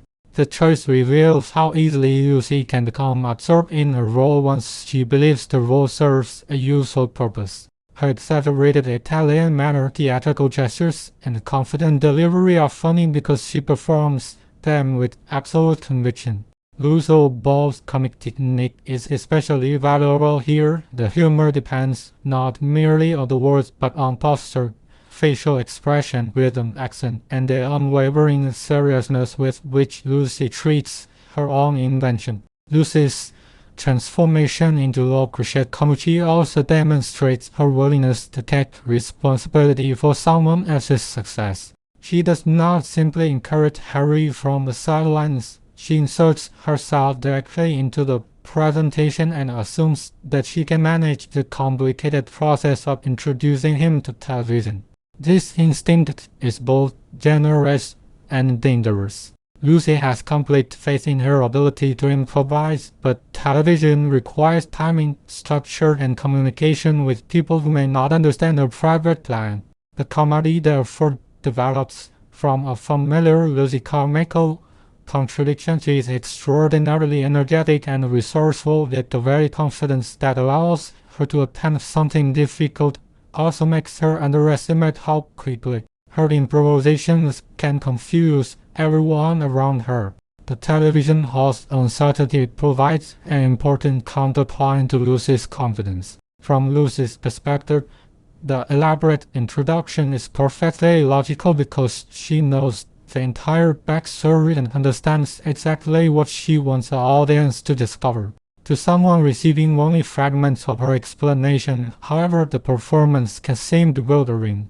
This difference in information creates classic situational comedy. Lucy believes she is clarifying matters while inadvertently making them more complicated. Her exaggerated persona becomes another layer of misunderstanding, and the audience can enjoy the gap between her intentions and the impression she creates. Lucille Steinman would make that gap especially vivid through pauses, sudden reactions, and the escalating certainty of her delivery. Beneath the theatrical nonsense, however, Lucy's purpose remains remarkably sincere. She wants Harry to play his violin and receive recognition for an ability that was once taken away from him by circumstances he could not control. The talent show setting therefore becomes more than another comic stage. It represents a chance to reverse the humiliation Harry experienced as a young musician. Lucy may be approaching the problem with exaggerated costumes and invented identities, but her emotional understanding is sound. She recognizes that Harry's greatest frustration is not simply being mistaken for Jack Benny, it is being denied the opportunity to be taken seriously as himself. Her scheme is ridiculous, informed with compassionate intention. When Harry finally has the opportunity to perform, the comic atmosphere is temporarily balanced by genuine admiration for his musical ability. The violin becomes the element that Lucy has been trying to place at the center of attention all along. His performance allows the audience within the story to encounter something that is uniquely Harry rather than merely another resemblance to a famous entertainer. This distinction gives the sequence its emotional value. The comedy surrounding the presentation does not erase Harry's talent. Instead, it makes the talent more meaningful because the audience understands how long he has been prevented from sharing it. Lucy's elaborate intervention has at least created the possibility of being heard. The irony is that Lucy's plan cannot completely control how the world responds to Harry. The resemblance remains part of the situation, and the television appearance does not simply produce the clean transformation Lucy imagines. Instead, the consequences lead in an unexpected direction, with Harry receiving more plumbing work rather than the revived musical career Lucy hoped to create. That outcome is beautifully suited to the comic worldview of the story. Lucy wants to change Harry's life through television, but ordinary reality redirects the opportunity toward the profession he already has. The result is funny precisely because it is not the triumphant ending Lucy has been constructing in her imagination. This reversal also preserves the dignity of Harry's character. His musical dream may not be restored in the manner Lucy intended, but his practical identity as a plumber is not treated as worthless. The comedy comes from the mismatch between Lucy's grand ambition and the modest result, not from suggesting that honest work has no value. Harry remains a capable person whose life has taken a different path from the one he once imagined. The television appearance has at least allowed his talent to be acknowledged, even if it does not magically rewrite his circumstances. That balance between humor and humanity is one of the most appealing qualities of the storyline. Lucy's behavior throughout the scheme also reveals why friendship with the people around her can survive so much chaos. She may exaggerate, improvise, and create confusion, but her actions are usually driven by a desire to help. With Harry, she sees a person who has been discouraged and decides that discouragement should not have the final word. Her theatrical success becomes a form of optimism. She believes that if she works hard enough, invents creatively enough, and refuses to accept defeat, she can somehow repair another person's disappointment. The audience can laugh at the scale of her intervention while appreciating the warmth behind it. Her heart is often wiser than her methods. The television adventure therefore stands as an unusually rich example of how the Lucy show can move from broad farce into genuine emotional territory without losing its comic identity. Lucy's fictional persona, the confused television host Harry's violin, and the unexpected professional consequences all contribute to an escalating situation, yet the underlying story remains about recognition and second chances. Harry has been forced to live with a resemblance that repeatedly obscured his identity, while Lucy insists on looking past the obvious job to the talent beneath it. A scheme may not produce the result she expects, but it gives the audience a deeper appreciation of both characters and leaves Lucy energized by another challenge that she believes can be solved through determination and imagination. Lucy's attention now turns toward another intensely personal challenge, impressing Bill by presenting herself as an accomplished athlete. The motivation is unmistakably Lucy Carmichael's combination of romantic insecurity and optimistic self-invention. Rather than allowing Bill to discover her actual limitations naturally, Lucy decides that she can simply present herself as the sort of woman who excels at sports. The comic premise is immediately strong because the audience understands that Lucy's confidence is based more on determination than experience. Her athletic campaign is not malicious or calculating. She wants to appear interesting, capable, and exciting to someone whose opinion matters greatly to her. That emotional vulnerability gives every exaggerated claim an affectionate foundation. The tennis outfit becomes an important part of Lucy's transformation because clothing allows her to construct an athletic identity before she has acquired the corresponding physical skills. The costume signals confidence, energy, and fashionable sophistication, while Lucy herself is still trying to determine how to behave like an experienced player. This contrast is classic visual comedy. Lucille Ball could make the outfit funny through posture alone, adopting the confident stance of a champion while her movements betray uncertainty. The costume is not merely decorative, it becomes part of Lucy's deception, helping her believe that looking like an athlete might somehow be enough to become one.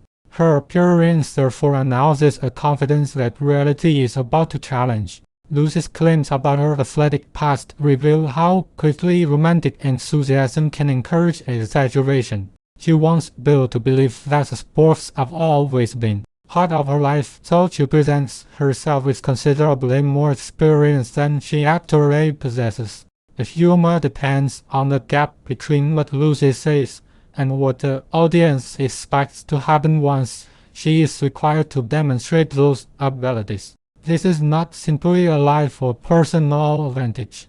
Lucy is trying to manufacture a more impressive version of herself because she fears that the ordinary Lucy might not be enough to attract Bill's attention. Her insecurity is therefore hidden beneath an unusually energetic layer of confidence. The tennis match exposes the weakness in Lucy's strategy almost immediately. Once that game begins, physical reality becomes impossible to control through words or costume. The ball moves according to rules that Lucy cannot simply negotiate, and her attempts to respond create the escalating physical comedy for which Lucille Ball was uniquely gifted. Every missed movement can become larger than the one before it, especially because Lucy remains determined to behave as though she knows exactly what she is doing.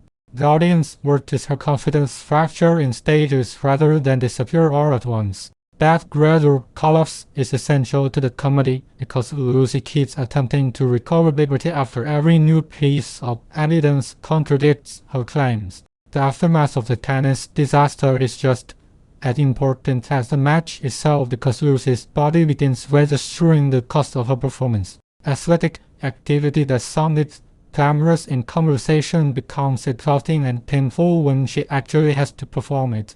Lucille Ball's physical acting could turn this aftermath into an extended comic study of fatigue, soreness, and stubborn denial. Lucy does not simply admit that she has failed. She attempts to recover emotionally while dealing with the physical consequences of having pushed herself beyond her abilities. The contrast between romantic ambition and bodily exhaustion makes the situation especially funny because Lucy has created an impressive image that her own body can no longer support. Yet Lucy's failure at tennis does not teach her the lesson that a sensible person might learn. Instead, she continues searching for another sporting activity that could restore her credibility. Bowling provides a fresh opportunity because it appears to offer a different kind of athletic challenge, one that Lucy can approach with renewed confidence. The comic structure depends on repetition. With variation, Lucy has already experienced one humiliating sporting encounter, but rather than retreat, she treats the next activity as a chance to begin again. Her resilience is admirable even when her judgment is questionable. She cannot accept that one failure should determine how Bill sees her, so she continues constructing new opportunities to impress him. The bowling sequence produces a particularly effective physical gag when the ball becomes stuck to Lucy's hand. The humor comes from the simple fact that an object designed to be released refuses to cooperate. Lucy's body and the bowling equipment become temporarily locked together, turning an ordinary recreational activity into an increasingly awkward physical problem. This is precisely the sort of prop-based comedy at which Lucy Ball excelled. The object gives her something tangible to fight against, while her facial expressions and frantic movements can communicate mounting panic. The longer the ball remains attached, the more Lucy's attempts to preserve dignity become impossible, allowing the gag to escalate through repetition and physical complication. The bowling disaster also demonstrates Lucy's remarkable refusal to surrender gracefully. Instead of immediately acknowledging that she has no idea what she is doing, she keeps trying to manipulate the situation until it becomes even more conspicuous. Her persistence creates a comic rhythm: attempt, failure, recovery, renewed attempt, and a still greater failure. The audience laughs because the solution should be simple, yet Lucy's emotional investment makes simplicity impossible. She is not merely trying to bowl, she is trying to maintain an image in front of Bill. Every additional mistake therefore carries a social consequence in her imagination, which encourages her to work even harder to hide the previous mistake and thereby creates another one. The progression from tennis to bowling reveals a deeper pattern in Lucy's personality. She repeatedly believes that a new activity can provide the fresh start she needs, even though the underlying problem remains the same. She is exaggerating her abilities because she wants to impress someone she cares about. Her optimism keeps her moving forward, but it also prevents her from recognizing that authenticity might serve her better. The comedy is affectionate because her motivation is recognizable. Many people have tried to appear more accomplished, adventurous, or sophisticated when seeking romantic approval. Lucy simply takes that ordinary insecurity to an extravagant, comic extreme, turning self-presentation into an ever-expanding athletic campaign. By the end of the sporting sequence, Lucy has demonstrated that tennis and bowling have done little to produce the effortless, athletic image she wanted. Nevertheless, she remains unwilling to abandon the idea that she can impress Bill through physical prowess. The failures have not diminished her imagination, they have simply encouraged her to search for an even more ambitious challenge. That persistence is both the job and the source of her charm. Lucy's romantic insecurity keeps pushing her toward new claims, while her optimism assures her that the next opportunity will somehow be different. The athletic campaign therefore remains in motion, with Lucy still determined to prove herself despite the increasingly clear evidence that confidence alone cannot substitute for experience. Lucy's determination to impress Bill now carries her beyond the relatively familiar territory of tennis and bowling and into the much more dangerous world of winter sports. What makes this escalation so amusing is that Lucy does not arrive at skiing through genuine athletic ambition. She reaches it because she has created an image of herself that she must continue defending. Having already presented herself as an accomplished sportsman, she cannot easily retreat without admitting that much of what she has said was exaggerated. Bill's enthusiasm for winter activities therefore becomes a new test of Lucy's ability to sustain her carefully constructed romantic persona. Her confidence remains impressive, but the audience can already sense that she has entered territory where improvisation will become increasingly difficult. Lucy's claim that winter sports are her specialty is a perfect example of her talent for transforming insecurity into extravagant self-assurance. She does not merely say that she has tried skiing, she presents herself as though snow and mountains are familiar territory. The comic forthcome from the enormous difference between her verbal confidence and the practical knowledge she actually possesses. Lucille Ball was particularly effective at portraying this kind of emotional contradiction because her face could reveal uncertainty even while her voice insisted upon complete mastery. A brief pause, a nervous glance, or an overconfident gesture could tell the audience that Lucy knows she has gone too far even as she continues talking herself deeper into the situation. Bill's reaction makes the deception more difficult because his interest in skiing gives Lucy's invented expertise an immediate practical consequence. He is not simply listening politely to her stories, he expects that her enthusiasm corresponds to genuine experience. Lucy therefore discovers that a boast made for romantic effect must eventually be supported by physical evidence. This is one of the recurring structural pleasures of her comedy.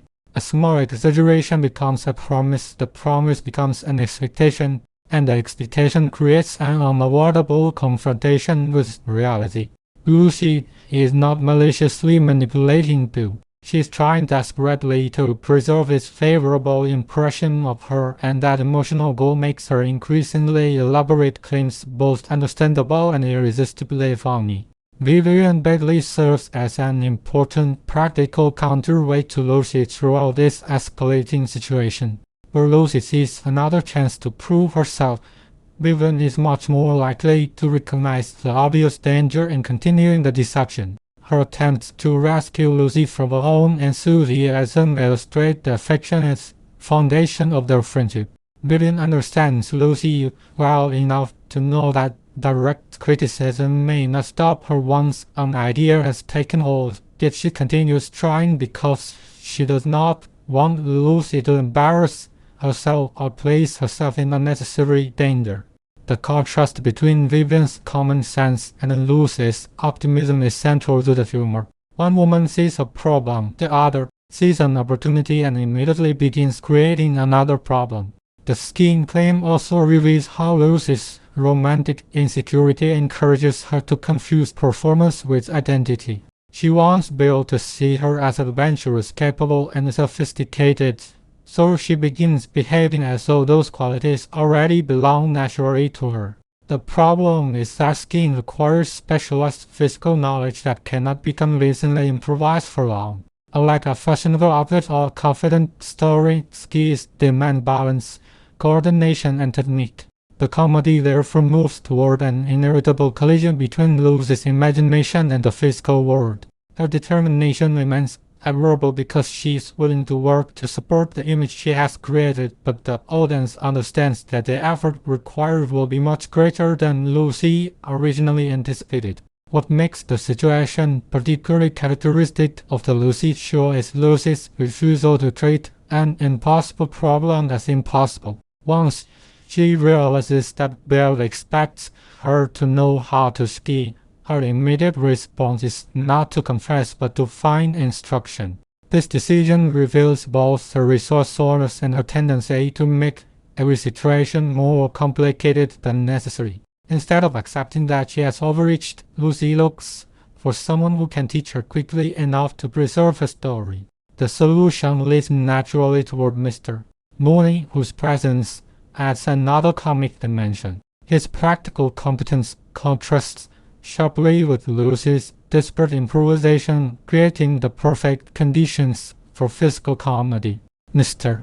Mooney's involvement is especially amusing because he approaches skiing as something that can be taught through disciplined instruction, while Lucy approaches it as an emergency that must be mastered immediately. His skepticism and dry authority make him an ideal teacher for someone who does not want to admit how little she knows. The contrast between them produces a familiar rhythm, Mooney explains. Lucy attempts. Lucy loses control and Mooney becomes increasingly exasperated. His frustration is not simply irritation at incompetence. He is confronted with Lucy's extraordinary ability to turn even straightforward instruction into a complicated performance. Her determination to impress Bill has transformed a basic lesson into another elaborate crisis. The scheme deception is also a fine example of how the series turns ordinary domestic circumstances into a stage for farce. Lucy does not need a mountain to begin behaving like a skier. The mere presence of equipment and the promise of a future outing are enough to transform the living environment into a training ground. This is one of the great strengths of Lucy-Ball's physical comedy. Her body becomes the central instrument through which an ordinary room is reimagined. The audience watches her attempt movements that require balance and precision while surrounded by familiar household space, making every awkward shift, stumble, and recovery funnier because the environment was never designed for skiing in the first place. The emotional stakes remain modest but genuine, which keeps the comedy warm rather than cruel. Lucy wants Bill to admire her and she is willing to endure considerable embarrassment to maintain that possibility. Her deception is foolish, but it grows from a recognizable human desire to appear more accomplished in front of someone whose affection matters. The audience therefore laughs with Lucy rather than simply at her. Her optimism allows her to believe that one more effort will repair everything even after previous efforts have gone badly. That resilience is one reason her failures remain lovable. She may be incapable of recognizing when she should stop, but she is equally incapable of abandoning hope. At the close of the sequence, Lucy has committed herself so thoroughly to the image of herself as a skilled winter sports enthusiast that the coming challenge can no longer be avoided. The humor lies in watching a romantic exaggeration become a practical obligation, while Lucy's confidence continues to conceal just how unprepared she really is. Vidian's concern, Mr. Mooney's skepticism, and Lucy's relentless optimism form a comic triangle around the deception. The situation has now reached the point where words alone cannot sustain the illusion. Lucy must rely upon physical training and determination to make her story believable. Her effort remains affectionate, foolish, and unmistakably lucid, leaving the comedy poised for the consequences of putting her new confidence into actual practice. Mr. Mooney's attempt to teach Lucy how to ski transforms a simple lesson into a beautifully controlled exercise in physical comedy. He approaches the task with the confidence of someone who understands skiing as a sequence of precise movements, signals, and techniques, while Lucy approaches it as though enthusiasm might substitute for coordination. That contrast immediately creates the comic foundation of the scene. Mr. Mooney's dry authority gives his instructions a seriousness that makes Lucy's instability even funnier. He is not merely learning a sport, he is desperately trying to acquire enough skill to protect the athletic image she has created for Bill. The audience therefore understands that every awkward movement carries both physical and emotional pressure. The living room setting is crucial because it allows the comedy to become intensely physical without requiring a spectacular outdoor location. Ski poles, ordinary furniture, and the confined domestic space become the instrument of a miniature athletic theater. Lucy must somehow reproduce the movements of a skier in an environment that offers not all the natural conditions skiing normally requires. Lucy-Ball's genius for physical performance would make this contradiction especially vivid. Her body can communicate uncertainty through tiny shifts of balance before exploding into a larger loss of control. A simple instruction can therefore become a complete physical routine, with Lucy attempting to follow Mr.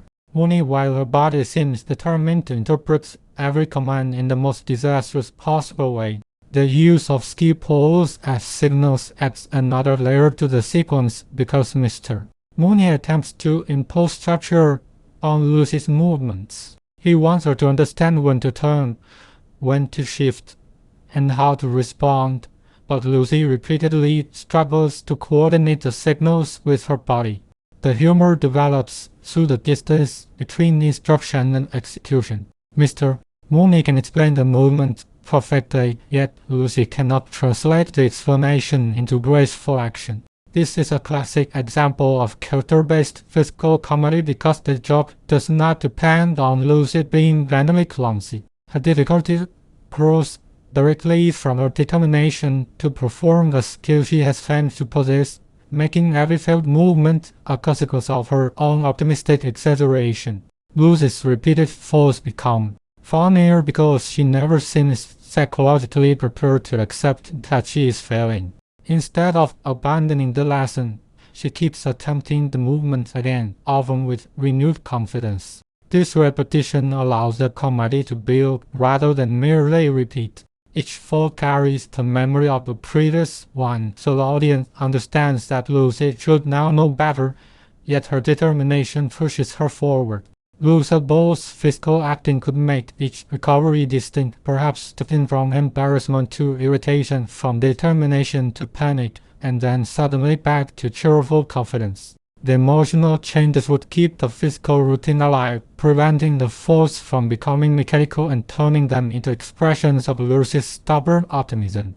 The kitten lesson provides an especially revealing example of how Mr. Mooney's expertise collides with Lucy's limitations. The technique may be straightforward when demonstrated by someone experienced, but for Lucy it becomes another invitation to lose balance. Her effort to imitate a movement exposes the fundamental problem with her romantic deception. She has promised an ability that cannot be produced simply through confidence. Mr. Mooney's increasingly exasperated instruction is therefore part of the comedy's rhythm. He continues explaining because he believes the skill can be taught, while Lucy continues struggling because she wants a lesson to succeed quickly. Their conflicting approaches create a comic partnership in which neither person is prepared for how difficult Lucy will make the exercise.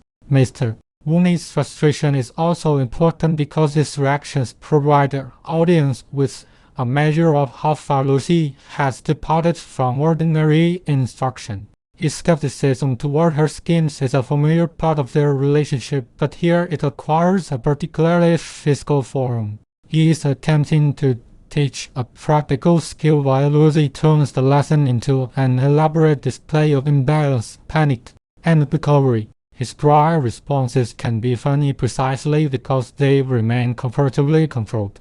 The calmer he tries to remain, the more chaotic Lucy becomes. That contrast allows Lucy Ball's movement to dominate the scene while Mr. Mooney serves as a grounded observer whose growing disbelief confirms just how extraordinary Lucy's behavior has become. The domestic environment also demonstrates one of the series' greatest strengths, the ability to transform familiar spaces into arenas for extravagant physical comedy. A living room normally represents comfort, routine, and family life, yet Lucy's determination to become a competent skier turns it into a hazardous training area. The comedy grows from that violation of ordinary domestic expectations. Furniture, flooring, equipment, and personal space suddenly acquire new comic possibilities because Lucy is moving through them as though she were already on a mountain. Her body becomes the central visual element, and every attempt to maintain balance creates a new relationship between character and environment. The scene is therefore as much about space as it is about skiing. Lucy's willingness to continue despite the obvious evidence of failure reveals the emotional center of the sequence. She is not motivated by vanity alone. She wants to preserve Bill's impression of her, and that desire makes her willing to endure embarrassment, physical discomfort, and Mr. Mooney's irritation. The audience can recognize the insecurity beneath the comedy. Lucy wants to be admired as adventurous and capable, so she treats learning to ski as an emergency rather than a leisurely process. Her urgency is precisely what makes the lesson so inefficient. If she were patient, the problem might be manageable, but Lucy's need for immediate Resolve turns every interruption into another opportunity for slapstick. The later attempt to practice on a steep improvised slope pushes the physical premise towards greater danger and absurdity. Lucy's determination to master skiing before she has acquired genuine control creates an environment in which the consequences of her deception become increasingly difficult to contain.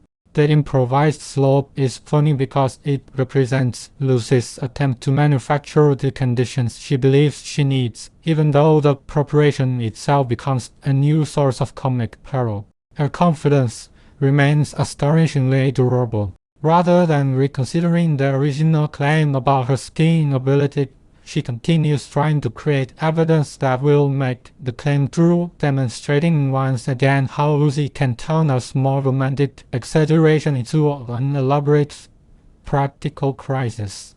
The skiing lesson ultimately captures the essential comic relationship between Lucy and Mr.